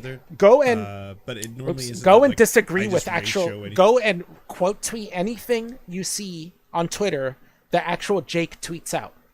Quote tweet it and have like a sarcastic response or comment or something, and he'll quote tweet you, and after that you'll be inundated with his followers. You know what I'm saying? They'll all call you all types of names, they'll argue with you, if you give them a good argument back, they'll start ad homing you. Just go for it. I've spent 2.5 days before doing that. Like, every single person I reply to, not and even it could go on forever if you keep going can. back and forth, because they won't drop trying to cancel him or whatever. They deflect from his shitty actions by pointing out the shitty actions of other people, and those claims are typically not even remote. But that's what you're doing. He's pointing out the shitty actions of comic book creators, and you're pointing out his shitty actions as a response. This is so weird. This entire thing is projection, right? Like somebody said it in the chat before about projection. This entire video that he's watching of this guy is totally all projection. Everything he's saying Richard is doing, he's doing in this video. True. That's pretty crazy. much like anything else that they claim. That's what we call in the business whataboutism, deflecting from. That's what you did. You did the whataboutism. You deflected from his argument and brought it to, well, he's a racist and a misogynist. Words and actions. It's real alpha behavior, to be honest. I mean, that's what an alpha male does, is they don't take responsibility for their words and actions, and they just like but he has to somebody else go, nuh-uh, that person. No, but you're talking about his audience. You're not saying him. But either way, like, 2 wrongs don't give a who cares. I understand that, but either way, you're not. That's not his argument. You're completely dodging his argument, giving him an ad hom, and then bitching that he gives an ad hom whenever you come at him with an argument. That's what men do. Richard Meyer is a grifter, a coward, a bigot. That's horrible. He's not even capable of pretending otherwise. So what does this guy even do? Look, I'm an animator. What the hell is this font? That's fucking horrendous. Just floating there for no reason. Encourages sycophants to harass his perceived enemies. What was that about? Was that Serfs or was that the guy's video? I think it's hard to tell. No, it was Serfs, I think. Hold on. What are you doing, Lance? What is that? That person did a thing too. Look at that. That's an animation he has that he clicked on. I saw him go look and click it on. A bigot, and he's not even capable of pretending otherwise. Ugly, so what does this guy even do? Is he like showing Besides off? Like, I know how to animate. Check this out. To harass his perceived enemies and talk shit on other creators and other projects in a medium that he allegedly loves. Well, we'll discuss his comic book work in a moment, but his real passion, what really gets him fired up in the morning, is making the laziest videos possible while driving recklessly. Oh, I don't disagree with that. Hi everyone, it's your boy Zach, and I actually had to have a little talk with myself. I literally had to ask myself, Can you safely drive a car while recording this video? I don't know where he's driving to all the time, but so many of his videos start with, "You guys, I had to pull over my car to make this he video." even laughed about it. At least one time, Yeah, he he's probably spent half the joking, video but taking it making serious. excuses for why he just had to record this video while driving. The reason? Someone said something on Twitter that he didn't like. Interesting. True I alpha. mean, it's not hard to record yourself Jesus. talking while driving. Basically, what you got to People do talk on the there phone is driving you can't all the pull time. over. You can't stop driving. You gotta just tweet through it. Tweet through it. Stream through it. Well, they're making fun of him for that, which I guess you can, but I mean, his job might be on the road. Like, why would it be a problem if he's recording stuff and making time within his day, because maybe he drives a lot during the day. But he found a way to do both. If you can do both and you can conserve time of your day, why not?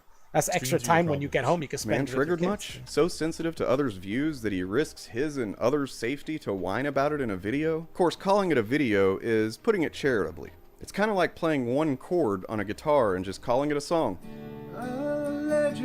Oh my god, look at me show off me playing guitar. Things he disagrees with or wants to mock, and he makes panicked videos as if the tweets represent a phantom SJW conspiracy against comics and him or whatever. He either doesn't understand that you can find virtually any opinion on Twitter and make a video out of it if you choose to, if you look hard enough. You know what's? Or I'm gonna tell you what's really funny about this. Lance literally makes videos and streams about single tweets. Does it all the time, and this guy's mocking it. Lance is sitting here watching this guy mocking Richard Meyer for making a video about a tweet that he couldn't let go or whatever. Lance does that shit all the time. I've seen him do that with tweets of the quartering. Like, he'll take one tweet from the quartering and do a whole 20-minute something video on it and like talk about that one tweet. he does understand that, and he thinks that his followers are fucking morons. Same thing with actual Jake. I've seen him do that a bunch of times too. So he exploits his followers by blowing tweets out of proportion, vaguely connecting them to the woke mob or whatever term they're using now. Hell, I think Serfs even did a video about Sean tweeting at him, tweeting something about him, or tweeting an argument about something he tweeted, and Sean quote tweets it with an argument, and then he'll go and make a video about it. So, Discourage their followers from thinking too hard. But that's not a job, is it? How does he make money? You would think it's from making indie comics, because that's what he talks about a lot. well, And considering he's on the road a lot, I would consider that maybe that's how he makes money. It's like something to do he with does driving. make money. I think he was in the military. Like, maybe he's a contractor and he drives far to go to a base and Presumably for making do a comics, job. but he doesn't. Oh, sorry. I should share lots the of people link. do that. Oh man, small channel, everybody. Small Hey, oh man, this was an awesome video. We're not anywhere it's near. an done awesome yet, but video of let's which do that you thing. have no Let's idea do- what he's talking about. What an idiot! Actually put the comics out. When you look at the campaigns that he's run on Indiegogo, he Thanks, stacks Raven. some serious paper. But if you look a bit closer, you see he hasn't fulfilled 4 projects despite taking a lot of money from his fans. And never mind the fact that I think this shit just looks lazy, uninspired, and just plain bad. If his backers want that from him, that's fine. There's no accounting for taste. But just the other day, he launched a 5th project. Now this might be despite being true. I don't way know behind if this on the guy other 4. scams people. Even his He fans might have be started scamming to people. turn His on fans him, are which like, is hey, pretty what the fuck? impressive. I mean, That's these fine. guys are apparently unable to I mean, yeah, spot a if he's grift, not- but, 5th time's a charm. The thing is, even if they can't spot a grift, it's not that they can't spot a grift. It's they don't care. They agree with the message. If you agree with the message, you don't really care if the person's grifting or not. Or if you do, you just stop following them. But you still agree with the message, and the argument still hasn't been changed. Like, let's say I'm a grifter, and I make an argument, right? Just because people point out I'm a grifter doesn't get rid of that argument. That argument's still there. And all the people who are listening to me that agreed with that argument, now they'll just maybe not follow me anymore and be like, oh, well, this guy's a liar. But there's somebody else who's saying it honestly, and they're saying it honestly themselves. So what's the difference? Fool me It doesn't once, do twice, anything. 3 times, 4 times, shame on you. Fool me 5 times and I'll probably still give you some more money. Hopefully they wise up to this entire Comicsgate scam. Maybe, because or it's maybe getting he pretty old. fulfills all those. And every day all that those, goes by, the people who projects. still subscribe to that crap just look more and more pathetic. Now, Lil Dicky claims Maybe that he being is late just on late. crowdfunded Yeah. comic projects is the norm, and that expecting books to be Maybe on it's not the time is norm, just but it does silly. happen a Well, lot. That's simply not People are true. late to Yes, projects, lots so of it's projects are probably not late, the norm. but there are a few examples where someone has 4 overdue projects and then launches Anita Sarkeesian did this, though. There are few examples, but Anita Sarkeesian's one who kept putting up new projects on GoFundMe while still not fulfilling and being late to fulfill the prior project. Fifth one. I mean, I couldn't actually find one single example. I just other gave than one. Richard Meyer. Except maybe she didn't have 4 or 5. That's a little more maybe. She had like 2 or 3, but it's still a similar example. You can find another example of someone who has And 4 people called her overdue out for it. projects and is launching a 5th.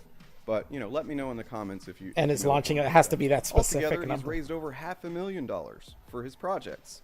And in return, his backers have gotten like 2 books. Just a pathetic grift from a bigoted coward. He's been documented making all kinds of hateful comments, particularly transphobic comments. When called out on that, he decided to use the Trevor Project, which is an LGBTQ charity organization. He used their name to collect more money for himself. It's the scummiest of scumbag shit. And How yet is his that fans scummy eat if it he up, gave and they them use the that money? as proof that he's not transphobic. No receipts have been produced to prove that No he receipts actually have been gave produced. any But I'm money sure to there's the a Trevor way you Project. could really so I'll look leave a into link that to below find if out. you want to actually support the Trevor Project. Just because They're a really awesome he doesn't need to organization. prove Richard it to Meyer, you, who but is if you Ethan look Van through the Sciver's public right-hand records and bitch stuff, boy you can find and has no actual talent or opinions of his own, became I would famous like for to know if that's popularizing true, the but it's Comicsgate probably not. movement before falling into obscurity once Ethan Van Sciver greased himself up and miraculously slid his enormous mass into the door. Now Van Now Sciver... again, this is all like these guys are all just—it's just all attacks on character. There's no attack on argument. has taken the reins as the unofficial leader, cucking Meyer for all to see. Both men have Like been all of this could be true, but it still doesn't address the argument. It just says that these 2 people are scumbags, which who cares if they are or to not? the That doesn't alt-right make a website difference. Kiwi Farms, where angry men with tiny dicks go to organize harassment campaigns. That's funny because Kiwi Farms also attacks people on the right and calls people Nazis who are not like even on the right. You know, like I think Devin has an account on there that they started a page on him where they call him all kinds of shit that's not true. Personal information and generally jerk each other off with hate speech for lulls because it makes them feel important, I guess.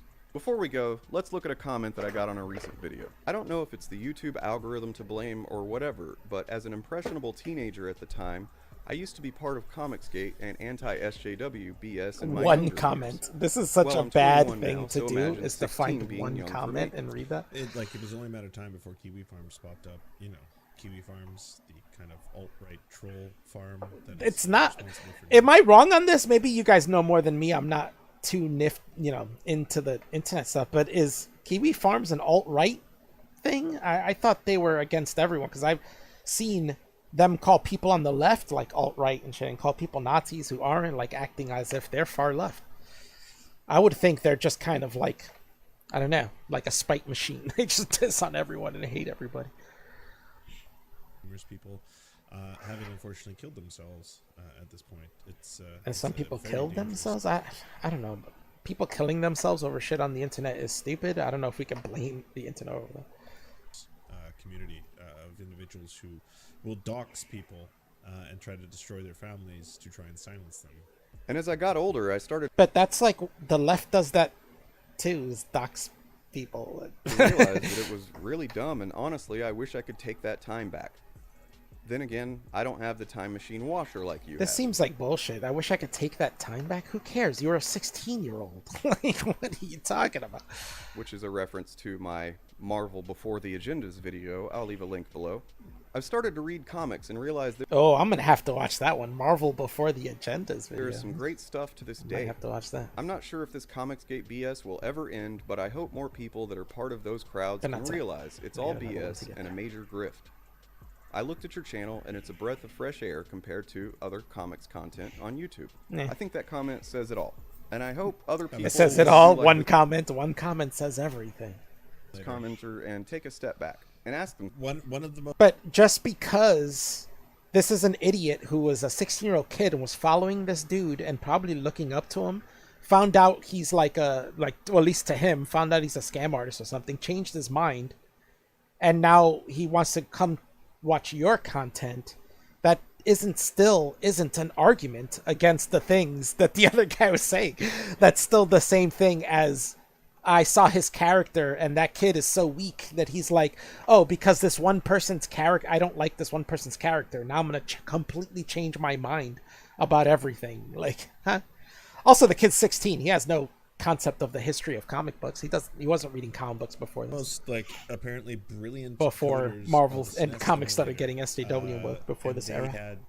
they had made one that was capable of emulating some of the most obscure like SNES RPGs. I gotta say, guys, I hate when people say SNES. by Please don't anyone say over North SNES. America. It's really annoying. For their contributions to the It's process of SNES. becoming It's not necessary. SNES. They unfortunately committed suicide, not because of Kiwi The Farms' NES isn't attacks the on NES. them, which It's had the been, NES. Persistent for years, but because Kiwi Farms eventually went after their family and their friends and started doxing them and threatening them. I don't know how true this and, is, so I all of a have sudden no that was too much comments for on them to take. They couldn't handle them going after their family, so it's really sad and horrifying. Himself, if this is something they I don't know really about that. want to be involved in. Comicsgate is a scam, and I don't believe every follower of the movement is a shitty person. Those who make money off of the movement But even if Comicsgate is a scam, the best way, even better than just calling it out for being a scam, would be to defeat the argument Comicsgate stands on. Right? Like, because if you could defeat the argument that Comicsgate stand on, then there wouldn't be a Comicsgate. You would expose it for being a lie. But you can't do that. So are absolutely, if not hateful, just deceitful con artists. The Comicsgate creators are not in it for the love of the game. They're in it for the hatred of whoever they label an SJW or woke. Comicsgate. that's what you guys do as well, though. You put labels on those people too. They're doing what you do. Isn't based on whose work you support, but who the people you support hate. And buddy, let me tell you, that's a They do the same thing. How many times has people done that on the left? What? shitty way to be a fan and an even shittier way to be a human being. They're completely Agreed. incapable of selling their books on its own merits. So they have to create a straw man enemy to rally against. But there are real victims to this. You know, it'd be one thing if it was just a deceitful Who's the marketing victim? thing or whatever. Those happen all the time. But people there are getting real, scammed by this tangible stuff. victims and real actual harm that comes from this. But the scam is becoming more clear now, and I welcome anybody who's questioning their loyalty to Comicsgate to my channel. Do you really want to be the last one to wake up and smell the bullshit? Feel free to listen, learn, and ask questions. Hostile or hateful comments will not be published, so don't waste your time. If you were once part of Comicsgate and not anymore, or if you're like trying to get out now and you would like Look some at this guidance, guy, feel he's free to email appealing me. to people. And Lil Dicky Meyer, Oh if you my take God. issue with the content of this video and can get your tongue out of Ethan's enormous gaping asshole long enough, I'd be glad to meet up and settle it like men. You fucking That'd bitch be awesome ass if cuck. he did, because Richard Myers is definitely beefier than that. I'd love to see them beef out. I'm 100%. If they started a GoFundMe for that, I'd be so down to watch them beef out.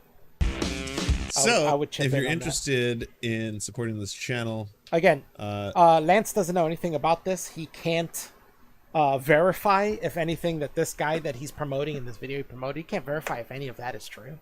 And he's gonna sit there and be like, "Great video, he's totally right," without knowing at all like anything it's a small of the channel history called Force of comics Adversity. or anything about it. I thought that was He's great. not a comic book fan. I will reach out to them. Project, and I've got so much stuff I'm working on. Ridiculous. That was ridiculous. But that was basically what I call, well, Devin's called this that before, but the totally Lance is 100% non-tent. That was totally not even, not only was it not content, it wasn't his content. Like, that was literally someone else's content he showed and made a comment every like 5 minutes or so, like to say a word or two. So weird. Somebody said, as far as I know, Vance Sciver delivered his comics to his support, so he didn't scam anybody, probably. I started buying comics in 94. They have become demonstrably worse, and the price, well, I started collecting comics in the 80s, and the 90s was just a bad time for comics in general. If you started in 94, you did not have a long time of good comics. Because comics really started diving around like 96. It started getting really bad. I ducked out for a while around that time, because that's when Heroes were born and all these other terrible things were happening. And then it started doing good again around like mid 2000s, after the movies, the original movies started being like the X-Men movies and the Spider-Man movies again. I remember there was a huge uprising in comics again, and it started booming, and the writing started being really professional and really good. But Vertigo was good, yeah. I wasn't a big fan of Image. Image was a lot of the artists who thought they were really good in Marvel that wanted more control over their characters left, and they started Image Comics, and but they weren't writers. They thought they were writers, but they weren't. And those comics were just not well written, man. Never read superhero books. I was always into books. Yeah, that's different. Indie's always been good. There's always good stuff in there.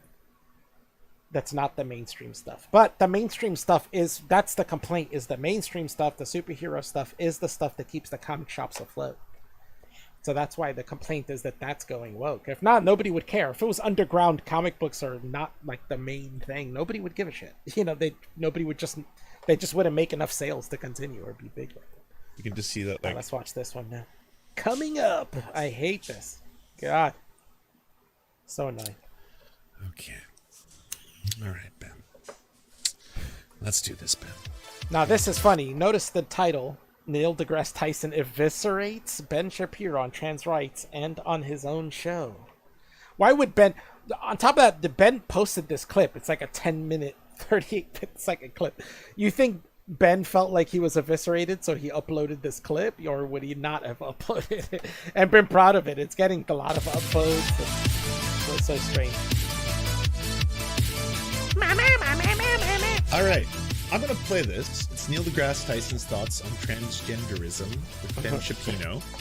Mostly because I've heard that Ben Shapiro got absolutely wrecked in this conversation. I heard he got wrecked. He didn't get wrecked at all. First off, you don't get wrecked in conversations. He got totally wrecked in this conversation. It was a conversation. They were just passing ideas back and forth. There's no getting wrecked in this at all. There wasn't even much disagreement. It was almost no disagreement in this at all. I watched the whole thing. Ben's nodding his head the whole time. Yeah, you know, like almost agreeing with things the whole time. It's so weird. But give me 1 second. I want to grab some more coffee. Give me 1 second.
All right, I'm back.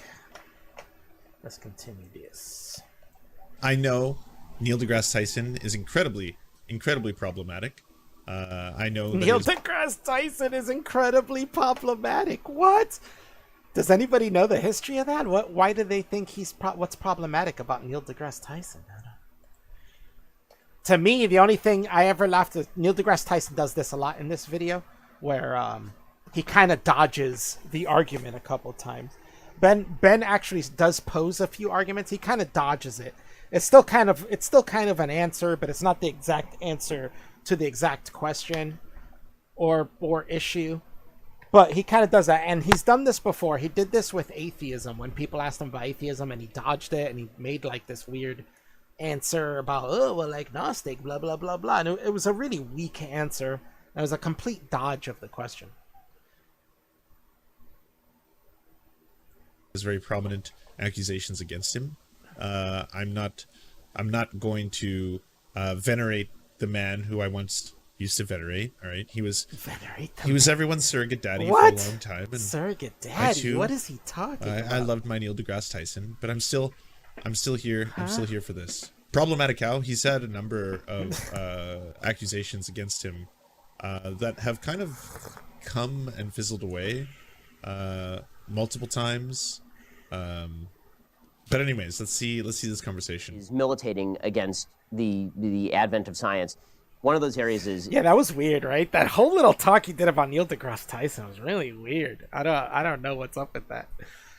It's a little creepy. the area of transgenderism. The argument that is typically made by gender theorists is that gender is. Why are you saying transgenderism? Why can't he say transgenderism? That's a word, right? Like, transgenderism is a word. I don't understand why he's not allowed to say transgenderism. Entirely separate from sex. You've seen the argument made that it makes no difference on average if men are stronger than women are, and that if we were to allow transgender women to compete with non-transgender women, then this would somehow not disadvantage biological women. And this seems to me absolutely ascientific, that if we're actually going to have a discussion about gender and sex, that should be based in data, which suggests that mammals are in fact binary in terms of their sex, unless you have intersex birth defects typically, or genetic defects. I'm happy to opine on this. Oh my God, he didn't like that. Look at his face. Intersex people are birth defects? That is... You know what's funny is I looked that up. They literally are. It's a congenital disorder, it's called, and that's a defect. It's a birth defect. So he's freaking out, thinking Shapiro said something disgusting. Oh my God, I can't believe he called them birth defects. They literally are birth defects. That's what they're classified as. That is fucking congenital disorder. That is gnarly even for Ben Shapiro. This only matters. It's gnarly even for Ben Shapiro and, you know, the vast scientific community and biology that understands that it is a defect. Oof. Because today... But you notice Neil deGrasse Tyson didn't even wince at him saying that. Like, you know, he totally understands that. I also want to bring up, these guys are looking at Neil deGrasse Tyson's going to eviscerate him because he's a scientist. He knows what he's talking about. Neil deGrasse Tyson isn't a biologist. He has no expertise in transgenderism. Nothing at all. Nothing. No scientific expertise in it. He's an astrophysicist. Segregate nearly all sports. The thing with this is how this conversation goes. The thing is, he's giving his use of the understanding of how you use science for politics. You know what I'm saying? That's his understanding, is the use of science, but it's not he has zero expertise on transgender, right? So if, you know, the way Ben Shapiro would ask him something about like, oh, well, how does this work, you know, biologically? Neil deGrasse Tyson doesn't know. You know, it's like, he doesn't know in any sort of expert, you know. Otherwise, why do you even give a shit? what someone identifies with? But this is, we live in a free country, and with consenting adults and people free expression of who and what they are. Man, on adult level, I agree with you. I think it does matter what you teach your children. That's what I'm saying. And so there's the matrix of you know, what you are biologically, how you express yourself, who you choose as a sexual partner. If we actually live in a free country, as we tell ourselves, people's freedom to behave in any of those ways. He's nodding as if this is a dunk or something. Should but Ben not agrees. Concern you at all. He's like, yeah. Nor are they requiring that you behave that way. See, this is something, I've talked about this before, how the left has to become much stronger at reframing arguments. But if you reframe the argument, you're dodging the argument. This is a dodge. This is why Ben is agreeing with everything, because he dodged the question that Ben was asking, and he's giving him an answer that Ben is not asking. Ben's like, yeah, I agree with all that. I'm not asking that. That's not what I'm asking. Especially when it comes to a number of topics that are highly controversial. This is why these guys fail at debate, because you ask them a question and they change that question on you. And they argue something that you didn't argue.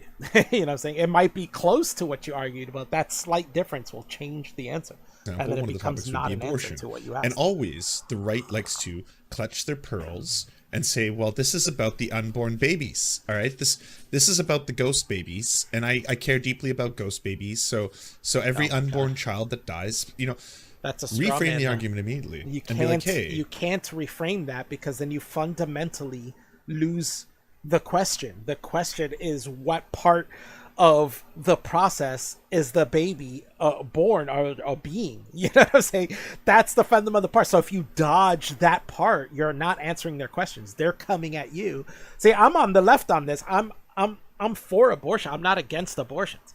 So, but that doesn't mean that I'm completely oblivious to the argument from the right. Like, how can you be? You've heard it a million times.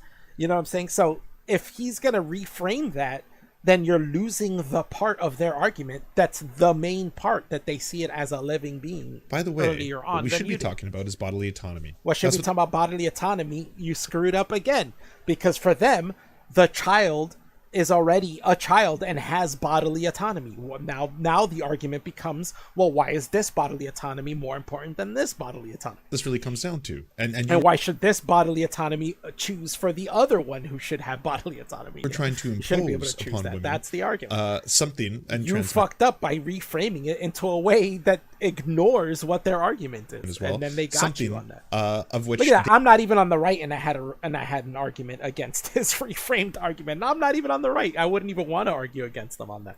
They are going to have forced births at the hand of the state. You're trying to enforce them against their will to have to do something that they don't want to do against them. Right, but if they see the fetus as being a living human being before the time that you do, and they see that that living human being has bodily autonomy, and you don't see it that way because you don't think it's a living being till later, and then you rephrase that argument like that, you are ignoring the fundamental differences in your arguments. You're completely ignoring the part that makes it a disagreement. Even if they agree with you on bodily autonomy, now they're seeing that being as having that as well, and then they're going to be like, well, why does the mother get to choose for the child who should have its own bodily autonomy and right to live? How do you not know that argument, Serfs? This is why these guys suck at these arguments. They can't steelman their opponents. You know, if you're going into an argument and you're going to argue something, know what your opponent's argument is. It's super important. It's super important to steelman your opponent. In fact, I think it's great that debates should start with, let me tell you what your argument against me is. Let me steelman you, and you tell me where that's wrong, you know? Because that's what keeps happening, is people give out an argument. Like, Sean argued against Lance, too. And what did he do? He kept trying to strawman Sean. You know, I'm thinking, like, trying to get him to a point where he could say, you're racist, that's why, haha, you know? And it's like, if you weren't doing that and you actually listened to Sean's arguments, you could have a good argument back, but you don't. You're constantly trying to strawman them and fill in some intent of why they're making arguments and try to go after that. When instead you could have just had a good, decent argument the whole time. Sean made a point about condoms, and the Serfs is like, condom theory. He thinks black people wear condoms less. Meanwhile, Sean proves that with a statistic, because they're talking about teen births. That's the argument, was about more teen births. So I had to do with condoms. Serfs thinks he busts him in the debate by showing him a statistic for men wearing condoms, and it ended up being that it was a really specific thing that older black men wear condoms. That had to do with gay people, and it's like, well, obviously, gay people can't give birth to kids, teen kids, and we're talking about teen moms, we're talking about teen pregnancies. That stat has nothing to do with it. Sean shows an even current stat asking women instead how many times they use condoms, and they had completely different answers that proved Sean's point. Now, not only is the stat more current, not only did it match what the original argument was, and the point of the original argument was, Serfs completely ignored that. You know why? Because Serfs doesn't pay attention to what Sean's argument is. He just heard condom and said, oh, condom, argument's condom, and look, this shows something else. But that wasn't the argument. You know what I'm saying? That wasn't the argument, Lance. The argument was about teen pregnancies. You know? That's what he does. This is why he loses arguments, because he doesn't know the other person's arguments. He just makes it up in his mind and goes with that, you know? Their own bodily autonomy. He argued against, he had a debate against JF. That went terrible for him. Horrendous. He even got to a point where he was arguing about genetics with JF, who is a geneticist, who studied genetics at school as a scientist. Like, what are you doing, bro? and not knowing and constantly strawmanning him and not knowing the argument. Like most of the debate went with JF explaining how he doesn't understand what he's talking about. You don't understand what I'm talking about. So you should reframe just the saying argument. you And the have same to thing be goes dumb for this. to not know what I'm saying. Talk Like, I about don't understand. freedoms, all right? Talk about how this is going to infringe on their freedoms at the end of the day.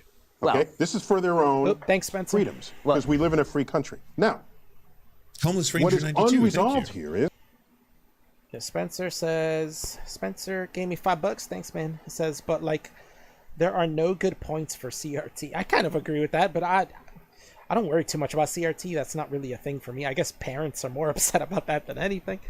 On that, I think I don't understand why would we teach that to kids. I think Ben Shapiro kind of makes a point here where he says when we teach children, we want to teach them like science, right? Like the things that are actual facts, like scientific facts. We don't want to teach them things that I mean, this is an argument from like the old Christian apologetics times or the atheist arguments where it was like, we don't want to teach religion in the school, you know, and they would say, oh, well, there's not enough evidence for evolution, but there really is.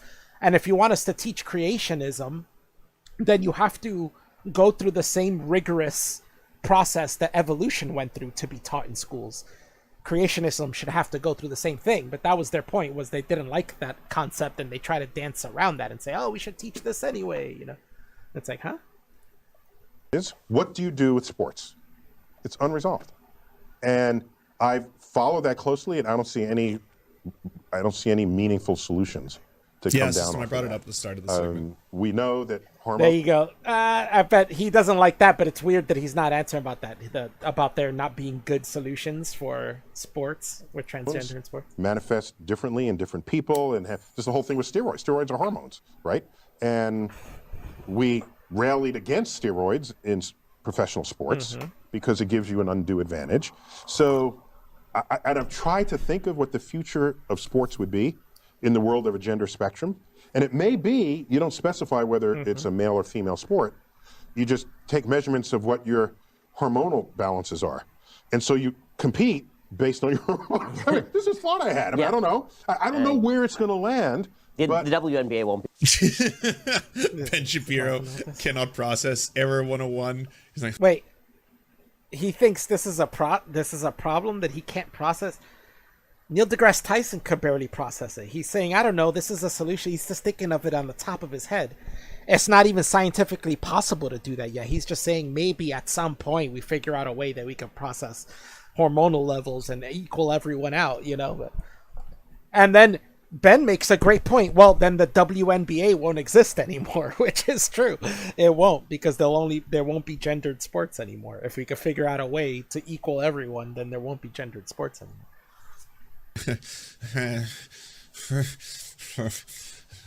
And guess what? When that happens, we'll be having less black people in the NBA too. Sports dominated by black people won't be dominated by it, because now you can match hormonal levels with other races as well. You know, and they'll have those same advantages. Hey, I'm not going to entertain this. That's not what happened. That's so weird, right? Like, let's watch that again. How weird is that? None of that happened, what he just did. Ben Shapiro cannot process error 101. That didn't happen.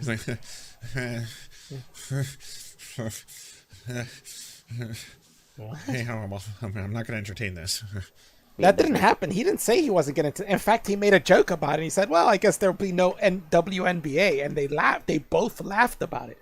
And he's trying to make it seem like he was all weird about it. No, he wasn't. He made a joke about it. Very long, if that's the case. It would just be you'd have to find some way to compete people against each other if you still care that sport. Oh, sorry. Nerd. But you notice so far, none of this is a disagreement or an argument or debate. They're just having a conversation.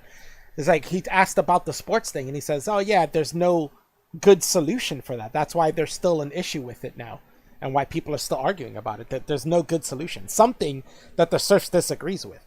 Lance has a solution for this that he would want. Obviously, he just thinks, yeah, just let transgender people go. There is no debate for him. You know, he says, yeah, transgender people can play in sports. Fine, but that's not what Neil deGrasse Tyson is saying. It's funny that, you know, instead of stopping it to argue against what Neil deGrasse Tyson is saying that he disagrees with, This is the bias of this. I'm not a fan of either of these guys, but there's the bias in this. Instead of stopping it when he disagrees with Neil deGrasse Tyson, he doesn't, but he stops it when Ben Shapiro does something and he wants to make fun of Ben Shapiro in ways that don't even match the reality of what's going on. It's so weird.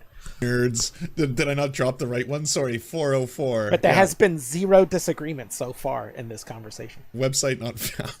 Sorry. Yeah, you said 101 instead of 404. Oh, Who cares? drop the right error code. I guess the area where it does come up in a non-sports area. Yeah, tell me, 'cause I don't know. So it would be, you talk in your book about the education of children and teaching children about science. And right Yes. now, children are being taught about the quote-unquote gender spectrum, which is not scientifically based. That is a theory-based This is a software idea. engineer. You No, heard no, me. wait. Ben Shapiro fucked up there. Is a theory-based? He means hypothesis-based. A theory is actually pretty well proven scientifically.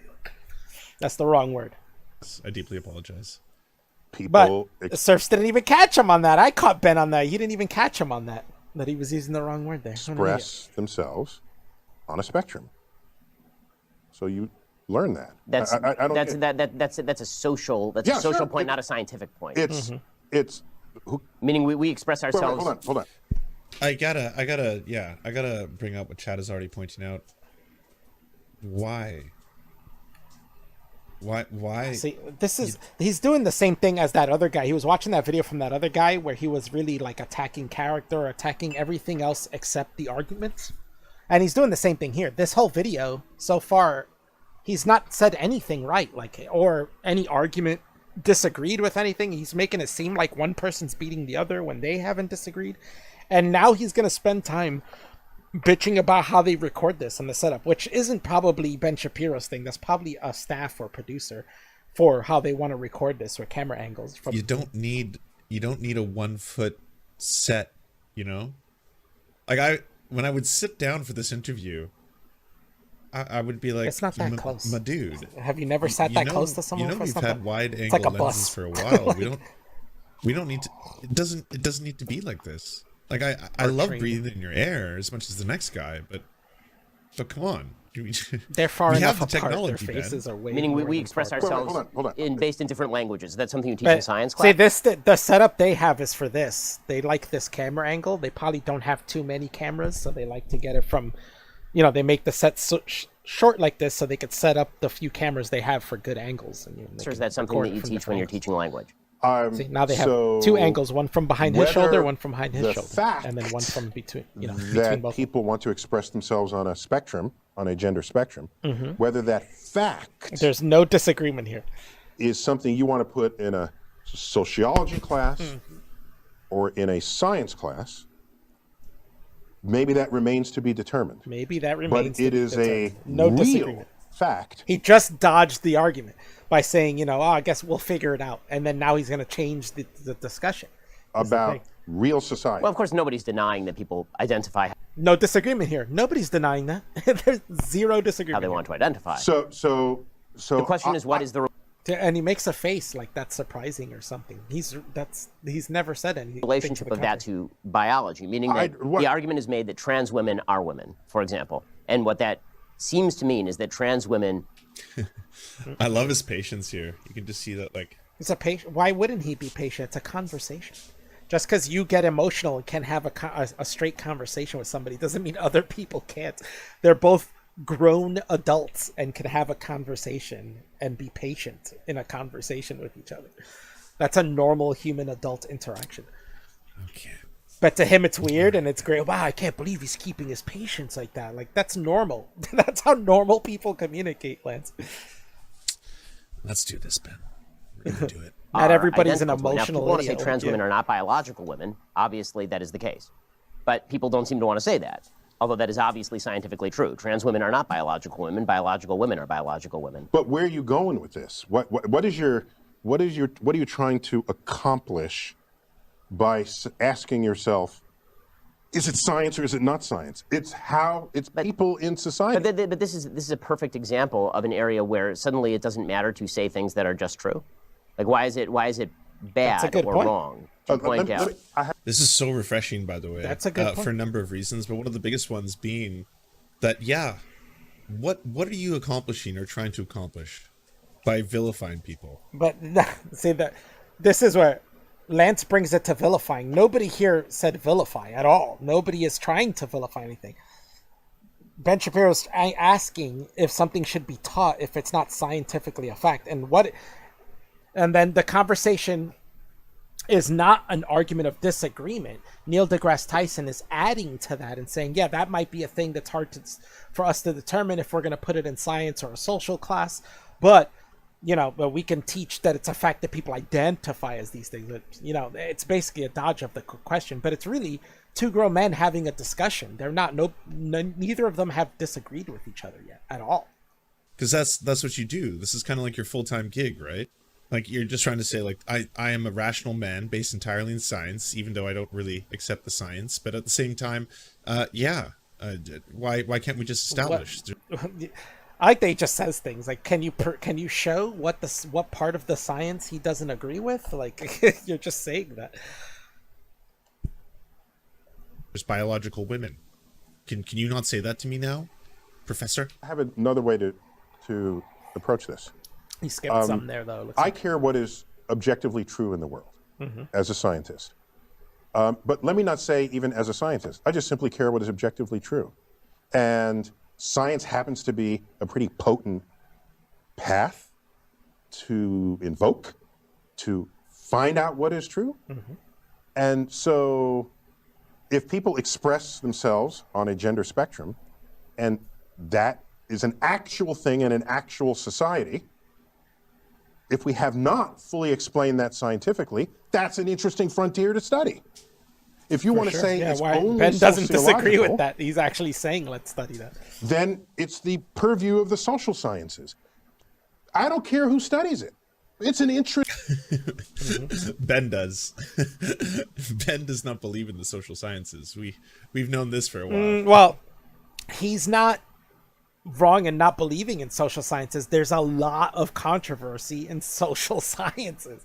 It's a difficult school of science to come to facts and reality and stuff. There's a lot of things that can go into it, and falsifications or just bad testing that can go into it and show different answers. It's hard to study how social groups interact. It's hard to study these things and why it happens.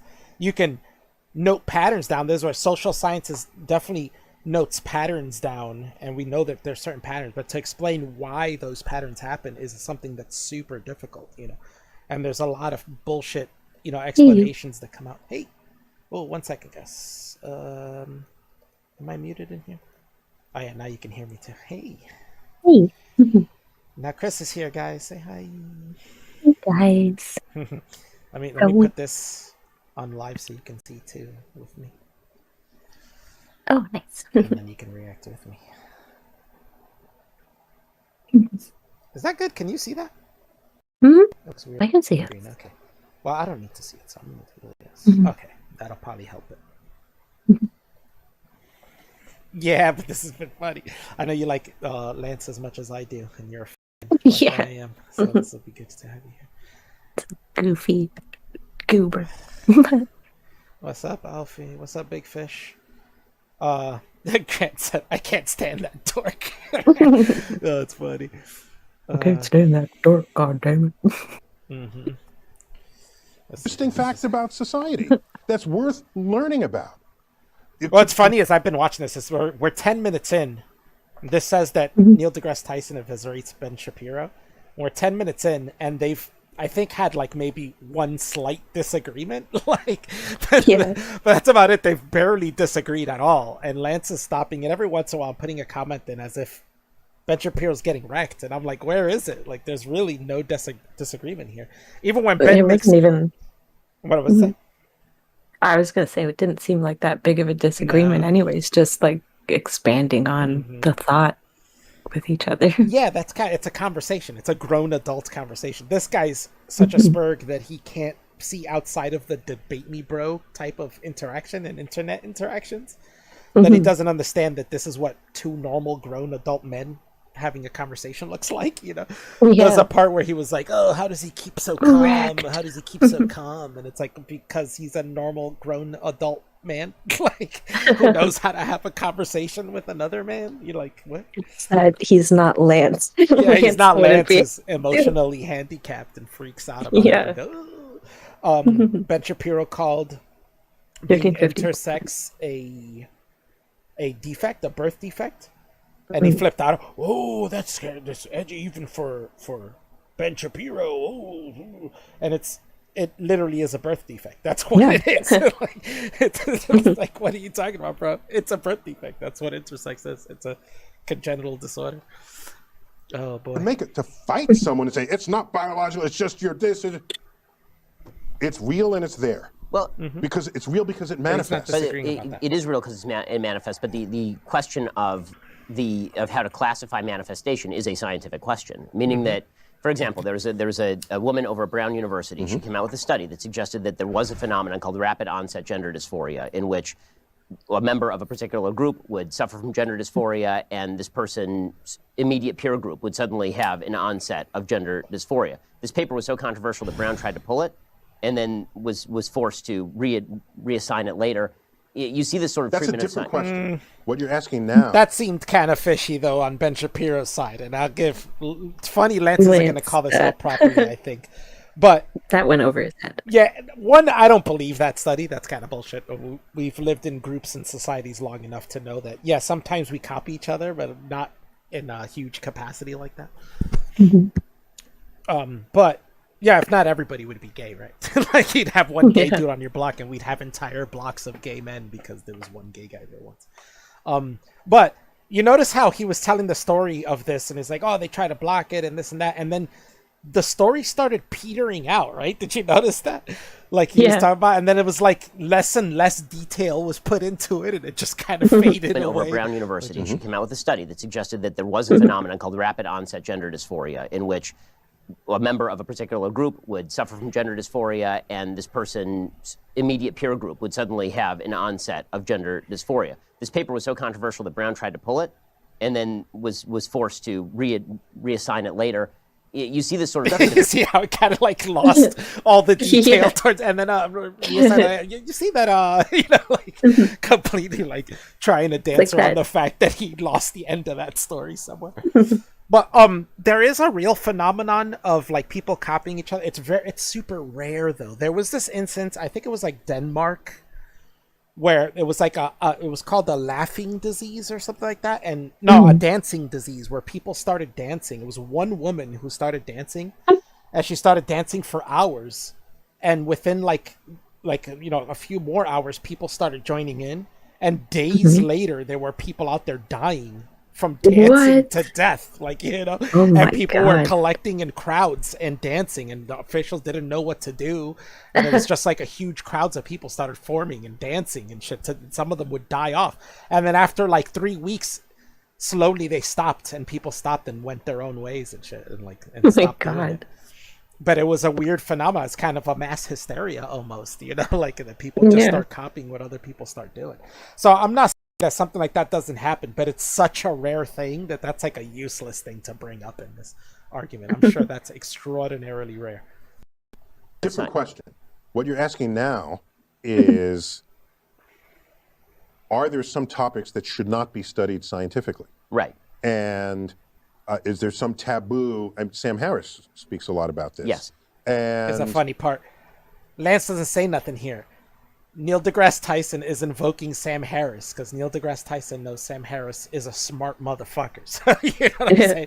And he's like, Sam Harris talks about, he's invoking him like, yeah, we talks about this topic. It's a good one. Lance doesn't say shit. He just eats it. But Lance thinks Sam Harris is a racist, misogynist, Islamophobe, all these things. Anytime Sam Harris says anything, he quote tweets it. But you're a racist.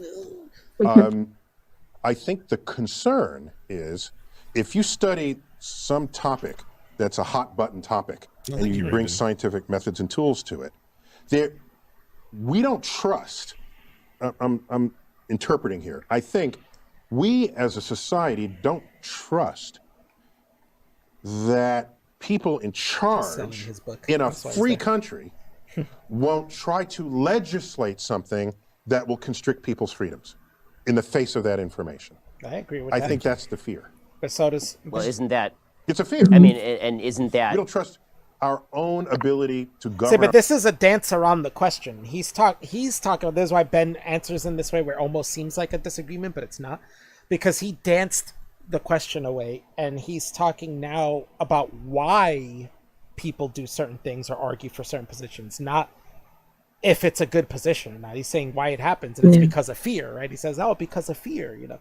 But he's not asking why people do it. Of what could be some information relative to other kinds of information. Isn't that a bit of a problem? Yes. I mean, yeah. See, they're both agreeing. He's like, "Isn't that a problem?" He's like, "Yeah, they both agree on this." Yeah, it's not. It means it's not a free society. It's not a society of free inquiry, which I think you need ultimately. But again, another agreement. Yeah. I think you my need general a free take on all of this inquiry. stuff, from climate change to gender dysphoria to all these issues, is bring out the science and then let's hash it out. I think that the problem I'm seeing... Rapid onset gender now he's dysphoria reading about this that was brought up a while ago. Gender Does that mean he wasn't paying attention to all that argument that just went on because he was reading this beforehand, or did somebody say that? Maybe somebody dysphoria is a controversially proposed socially medicated... But he already said, you heard his story. It was total bullshit. He said the story was hidden, has been reevaluated. So he's probably saying it's probably a study that has little merit. Subtype of gender dysphoria. Brown University School of Public Health assistant professor Lisa Littman created the term to describe surveyed parents' accounts of their teenage children suddenly manifesting symptoms of gender dysphoria and self-identifying as transgender simultaneously with other children in their peer group. And Ben Shapiro wasn't stating this study as if it was true. He was just saying, what about like this studies like this that say that this is possible? Littman speculated that rapid onset and gender Neil dysphoria danced could around be a that social question. He didn't even answer why. Disorders. Like, what about it is not recognized by Complete any major professional association, with Littman noting that it is not formal mental health diagnosis at this time. Yes. Littman published a descriptive study in the PLOS1 in August 2018. Criticism was voiced by transgender activists, and 2 weeks after the publication, PLOS1 responded by announcing a post-publication review of the paper. On the same day, PLOS1 announced its post-publication review. Brown University retracted its press release promoting the study. The controversy grew as articles and opinion pieces, both critical and supportive, were published in the mainstream media, discussing concerns about the study's methodology and the validity of its hypothesis, as well as issues of academic freedom. In March 2019, the journal concluded its review and published Littman's revised and corrected version. Other studies have since remarked on such an increased incidence of youth seeking care for dysphoria, the cause of which remains to be established. I would posit, and it's completely unscientific. It still says that. Well, you know what? He just read it. What's funny is this is saying the verdict is still out. You know what I'm saying?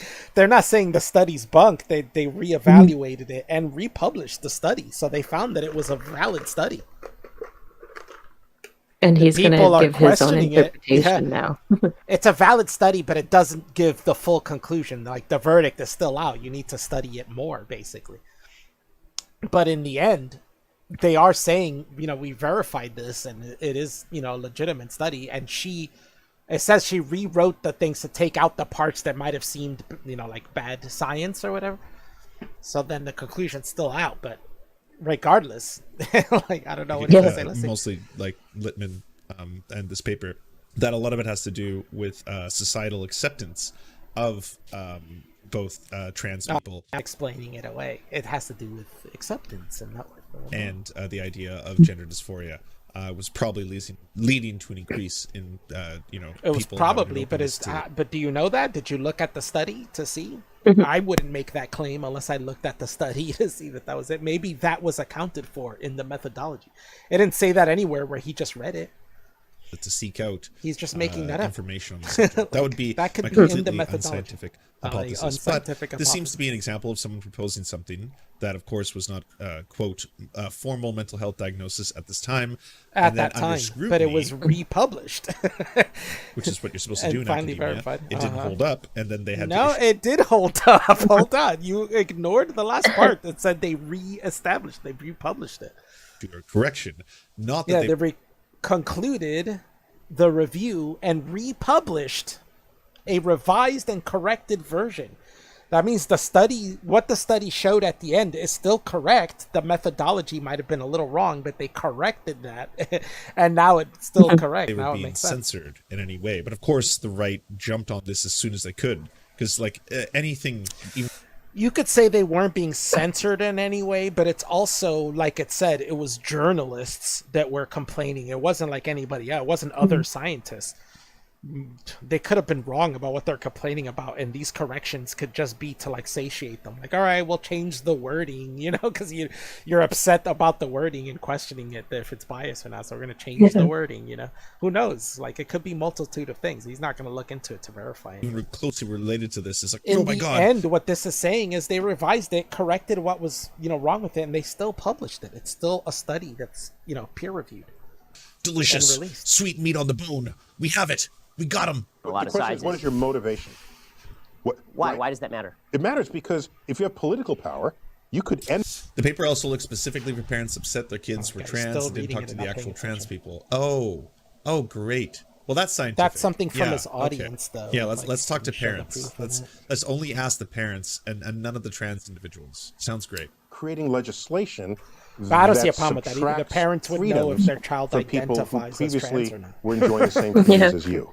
The history of that exercise Then make a better argument. doesn't end well. Well, but the history of which exercise? Bring out all the science and let's hash it out. I'm saying if you bring out all the science and the politicians hash it out, the history of that exercise is a recipe for disaster if it involves. Yeah, I was thinking about this. I'm going to go back a little bit because I wasn't paying attention. But I was also thinking a good thing about asking the parents and not the children is that you're not influencing the child to answer a certain way by asking them the question. You know what I'm saying? Like, if they don't know what it is to be trans, and then you ask them, are you trans? You know, you don't know if you're getting a legitimate answer. But if you ask the parent knows if their child identifies as a different gender, you know, for sure. You know, they've been dealing with it. You know, they've been, you know, having their child tell them these things, you know, and realizing you know the your behavior. kid. Yeah, but if you ask a kid might not know. Their answer might be more compromised than a parent. You know, if you ask them. They might say yeah because they think it's like the cool thing. The history of that exercise is a recipe for disaster if it involves discoveries that put people's freedom as defined in our Constitution at risk. But then make a better argument than the one I'm proposing, which of course is not based on he's not even listening. whatsoever on a topic That's not even the part. He totally agrees with that. You're arguing for limitations on areas. He of did say particular make a better argument to a different thing. That wasn't the same thing he said that to. No, I'm arguing on we need a way to shield, we need a way to protect people's freedoms in the face of whatever gets discovered scientifically. So I'll give it. I mean, I agree. I think Yeah, that's what I the agree. Constitution You just is for, said- is to guard rights from. But How does that wrecked? Yeah, how is this getting wrecked? Please, they've almost agreed rights the entire are time. always fighting. And even when they others who are saying disagree, they don't it's get the not rights from very the far Constitution. apart. They're This really is a close. daily challenge on the progressive left. It is a daily challenge, right? Here's an example. I forgot how I ended up getting this phone call. It was some magazine that serves the gay community. And they want, I remember why, because they wanted my opinion on, they wanted my opinion about whether being gay was biological or mental. Right, there's that new study that came out, this vast or study. psychological. Right, okay? right. And I said, I don't care which it is. Find out what it is, fine. But the answer to that question should have no consequence on legislations or laws. Because, for example, suppose it said it's purely biological. Yeah, Okay? Ben doesn't. Then You say, see oh, how he's making like things, and you know, Right. like he's like, yeah, he's right, yeah, he got him. Ben doesn't disagree with any of this. Right. Ben is a libertarian. He totally agrees with everything he's saying right here. that explains it. Suppose it says it's And he purely answers with that right psychological. at the end. He's- What are you going to do now? You say, well, now you're going to go to the reorientation camps or whatever those are called, where they realign you because they say it's psychological rather than biological. All of a sudden, people start behaving in ways in society that want to constrict the freedom of expression of who and what people are. And that is correct. a danger. So maybe there needs to be a line in the sand. Let science do what it does, but politicians keep us free. Yet there's so many politicians that are doing the opposite of that. So why aren't you a libertarian? I mean, Yeah, see, that's what he answers. Why aren't you a libertarian? That's exactly. He's basically saying, like, why don't you why don't you identify as the same political ideology as me? We agree 100% on what you just said. The entire rant you just gave, that's exactly how I feel about that. Here, just okay. That's your takeaway from all of this. That's your take. Yeah, what other takeaway would there be when he agreed with everything he just said? What other takeaway would there be, Lance? He just destroyed your entire worldview in front of you in real time. He totally agrees with all that. This is the guy, Ben Shapiro says, because of his religion, he's against gay marriage, but he doesn't believe the government should tell you can't get married, if you're gay. So he's literally saying, I want the government to do what the government does and protect rights and say that gay people can get married, even though I don't agree with it, morally or ideologically. Even though I don't agree with it, I want to keep my religion and science and, the state separate, And then he's thinking there's something weird about this. That's exactly what he's saying. Exactly what he's saying is how he feels about things. In 10 minutes. In 10 minutes or less. It's so weird that he thinks he eviscerated them. Like, what? They agreed you're a libertarian, aren't you? Like, come over to my side. My side, right? Like, come over to my side. You are on my side.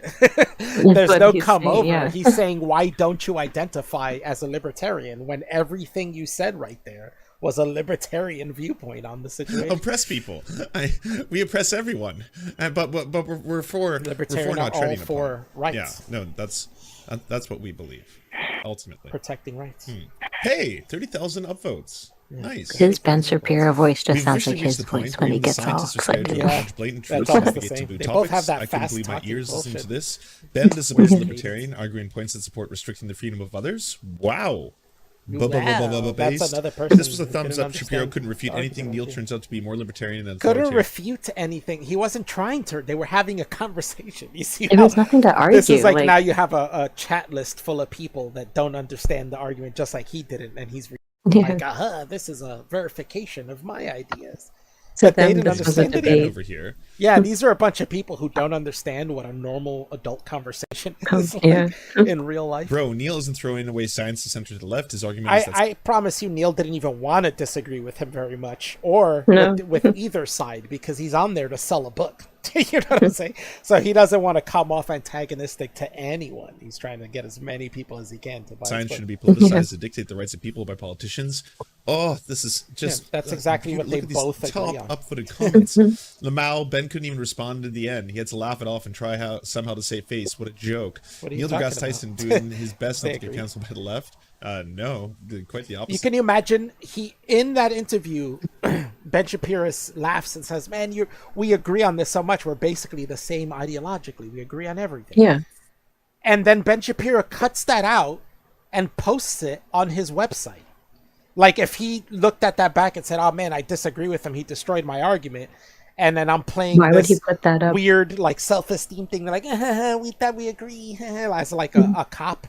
For as a coping mechanism, then why would he post it, right? Yeah. He would totally not post that, right? Or he would cut that part out at the end and be like, all right, let me cut out the part where I said I agreed with him so my audience doesn't see, that I lost. If they're saying he lost it. He didn't lose. They agreed on almost everything.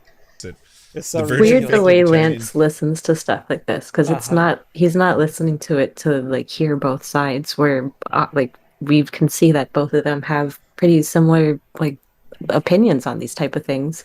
To Lance, he's just looking for the argument, looking for the problem. That's what it is. But this is what I was talking about this earlier, because I covered a different Serfs video before this one, and I was saying that all these guys are stretched for content because they stream every day. You can't find these incidences and things like this every day to talk about that's going to be entertaining. So you have to stretch these contents and make them fit into the mold of your niche, of your audience and stuff, because you're doing this every day. Yeah. Some people have the time to do that. That's why you have podcasts that are successful, that do 5 days a week, radio DJs and shit like that. Those are people who could do content every day, come out and talk and be entertaining every day. But some people can't, and you get guys like this. I seen actual Jake goes on his Twitter almost every night I've seen, and he tweets out, well, his thing for them is send me trash. That means send me content to look at. You know what I'm saying? Gonna go live, send me your trash. So it's like, yeah, I'm gonna go live, tell me what you want me to talk to you about, because I don't have any content. It's basically what that says. You know, I'm trying to do this every day, but I have no content every day. So tell me what you want me to talk about. What do you want? I shill to you guys, you know, like I'll do whatever content you want. That's what I'm gonna do. It's like, that's not an art anymore, you know, that's just you. I don't know. That's just people paying you to talk about what they wanted you to talk Ben about. versus the Chad freedom-loving red-blooded Neil. LOL at all the scientifically illiterate people completely misinterpreting Neil's being scared to address the topic. This is insane. That guy said Neil's, but he is kind of that whole argument. Neil was dancing around the actual arguments. That is true, but he would add on. So that's at least he's adding on to the conversation. But in the end, he would dodge the exact question and just kind of like sidestep it a little bit. He didn't defend any of his talking points even remotely well, and his fans are still acting like he didn't get murdered here. Poor Neil can't decide whether to be a scientist or a Well, politician. how did he get murdered if he agreed with it all? That's not getting murdered. That's two guys having a conversation and being like, yeah. He didn't say, "Oh, you got me." Yeah, he said, "Why?" You know, he said, "Why aren't you a libertarian?" Yeah, why aren't you the same as me? We almost, you know, you ranted for 5 minutes and I agreed with every single thing you said. How are we not the same ideologically? You know, that's basically what he's saying. Love how and they take that as he lost destroyed somehow. by Neil deGrasse Tyson. Man. Huh. I thought Neil deGrasse. He's leaving his own comment. What is this? Is this isn't his channel? Why is there a B there? He has a channel just for viewing stuff. Yeah, look. B. That's weird. That's weird. Like right now on this YouTube channel, I'm logged onto my account that you're watching right now. You know, that the live audience is watching. But this B thing is weird. Why not sign on to one of his accounts? That's weird. Interesting. Yeah. Corporal punishment. Because he. I wonder if he has like sock account, Twitter accounts. Yeah, that's what it seems like. Probably. And Shapiro. Do you want movie? What? How weird was that? He's trying to do the Sean thing again. The outro thing. Weird. Well, let me switch to this, to my regular thing. What did you guys think of that, man? The Serfs guy. This is why I'm obsessed with him. Is this weird fascination I have with people who basically put out non-tent, as Devin Tracy would say. It's just really like when I watched that one, and really he barely said anything throughout that whole thing, right? Like barely said just anything. Sat there. He just sits there, watches content, barely says. Meanwhile, the first video of Lance that I watched, that took me like an hour and 40 something minutes to get through. It's like a 20-minute video. You know what I'm saying? And he maybe said 3 minutes worth of words in that 20-minute video. Like he just let it play and let it play. And some of it was just like wacky. Like, yeah, it was that Comic Gate one that we watched yesterday. Yeah. And that's literally, he just sat there and watched that guy's content. I'm like, this guy, Lance knows nothing about comic books. He's just taking this guy's word for it. Like, and he's sitting there putting out his content that's someone else's content. It's not his content. like, what are you doing? This is barely fair use, bro. Like, do something. And I kind of get, I think with that instance, for instance, with that is he's like pushing these other people's channels and giving them some views. But this is somebody, he's not verified. Like, he doesn't verify the information. He doesn't know anything about comics, and he's just believing this guy. I watched the video and I'm like, this guy's hasn't addressed the arguments that Comic Gate makes the entire time. Do a slander the characters of the people in it, and say these terrible people, don't listen to what they're saying. It's an entire ad hom. And most of it was projection, where he was saying they are doing this and they just shake their fist and go, oh, it's the evil SJWs. And it's like, but you guys are shaking your fist going, oh, it's the evil misogynists and, transphobes and blah, blah, blah. You guys are doing the same thing. What are you talking about? Like, total projection. But Lance just sits there, watches content. There's what I'm talking about with actual Jake too. It's like you don't have your own content. Like you just have people watching. People are watching you watch videos. Like, how weird is that? Like, why would you do? How is that content? And it's funny to me. To me, it's hilarious, and that's why I watch this dude, because not only is it nonsense and I'm watching a guy watch stuff and barely comment on it and make money from that and be popular from that, but also when he does add comments to it, it doesn't match what's going on. It's not good, you know, like he really doesn't know what he's talking about. Yeah, he doesn't know what he's talking about, or he'll totally twist stuff. It's so funny. Like what Ben Shapiro like with this one, he just, you know, he didn't see what we saw. You know, that doesn't make sense. Go ahead.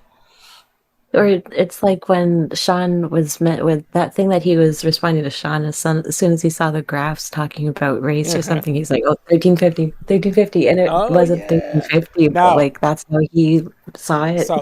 So Sean, I'm going to explain this for the audience because it's pretty funny. So Sean and Lance had a debate, and in it, they're talking about black crime rates.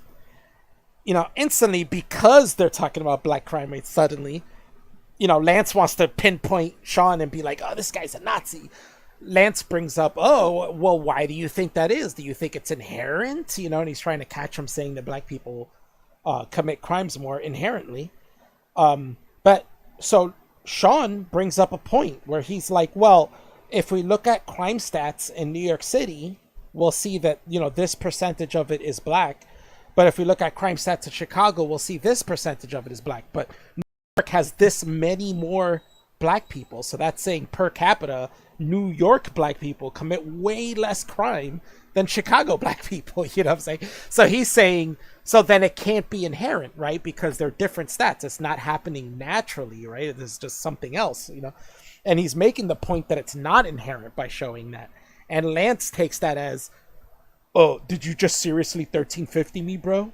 You know, and he turned into, oh my God, he just 1350'd me, blah, blah, blah. And it's not even what 1350 is. 1350 has nothing to do with New York and Chicago crime stats. So it's a really weird thing, you know, that he does. And completely avoided the argument. Like Sean literally made an argument to say that it wasn't inherent. A good one too. And Lance instead turns it into him doing a 1350, I don't know, and being, white supremacist. Yeah, I knew you were a racist. He 1350'd me. Like, what? Like, no, he actually did the opposite of that and made an argument towards what you said. Like, and you don't even realize that. And that is a thing. That is a thing that happens, is that people have such uncharitable outlook on you or viewpoint of you that even when you argue their points for them, they still think you're arguing against them, you know, because they can never imagine that you would be agreeing with them. Yeah. And it's like Sean was literally agreeing with Lance that it wasn't inherent and made an argument for it, one that the Lance could never make because he's not smart enough to make a good argument for it. But Sean did, and he didn't even understand it and twisted it to think it was a disagreement, something they disagreed on. It's crazy. Very nutty. These people are weird. Yeah. But yeah, that was fun. The Serfs is interesting. I think I'm going to cover a lot. I'm going to start watching him more and cover a lot more of his videos because I find it really funny. But I do want to go over some of those debates too, because I think those really show his character a lot too and how he dances around arguments.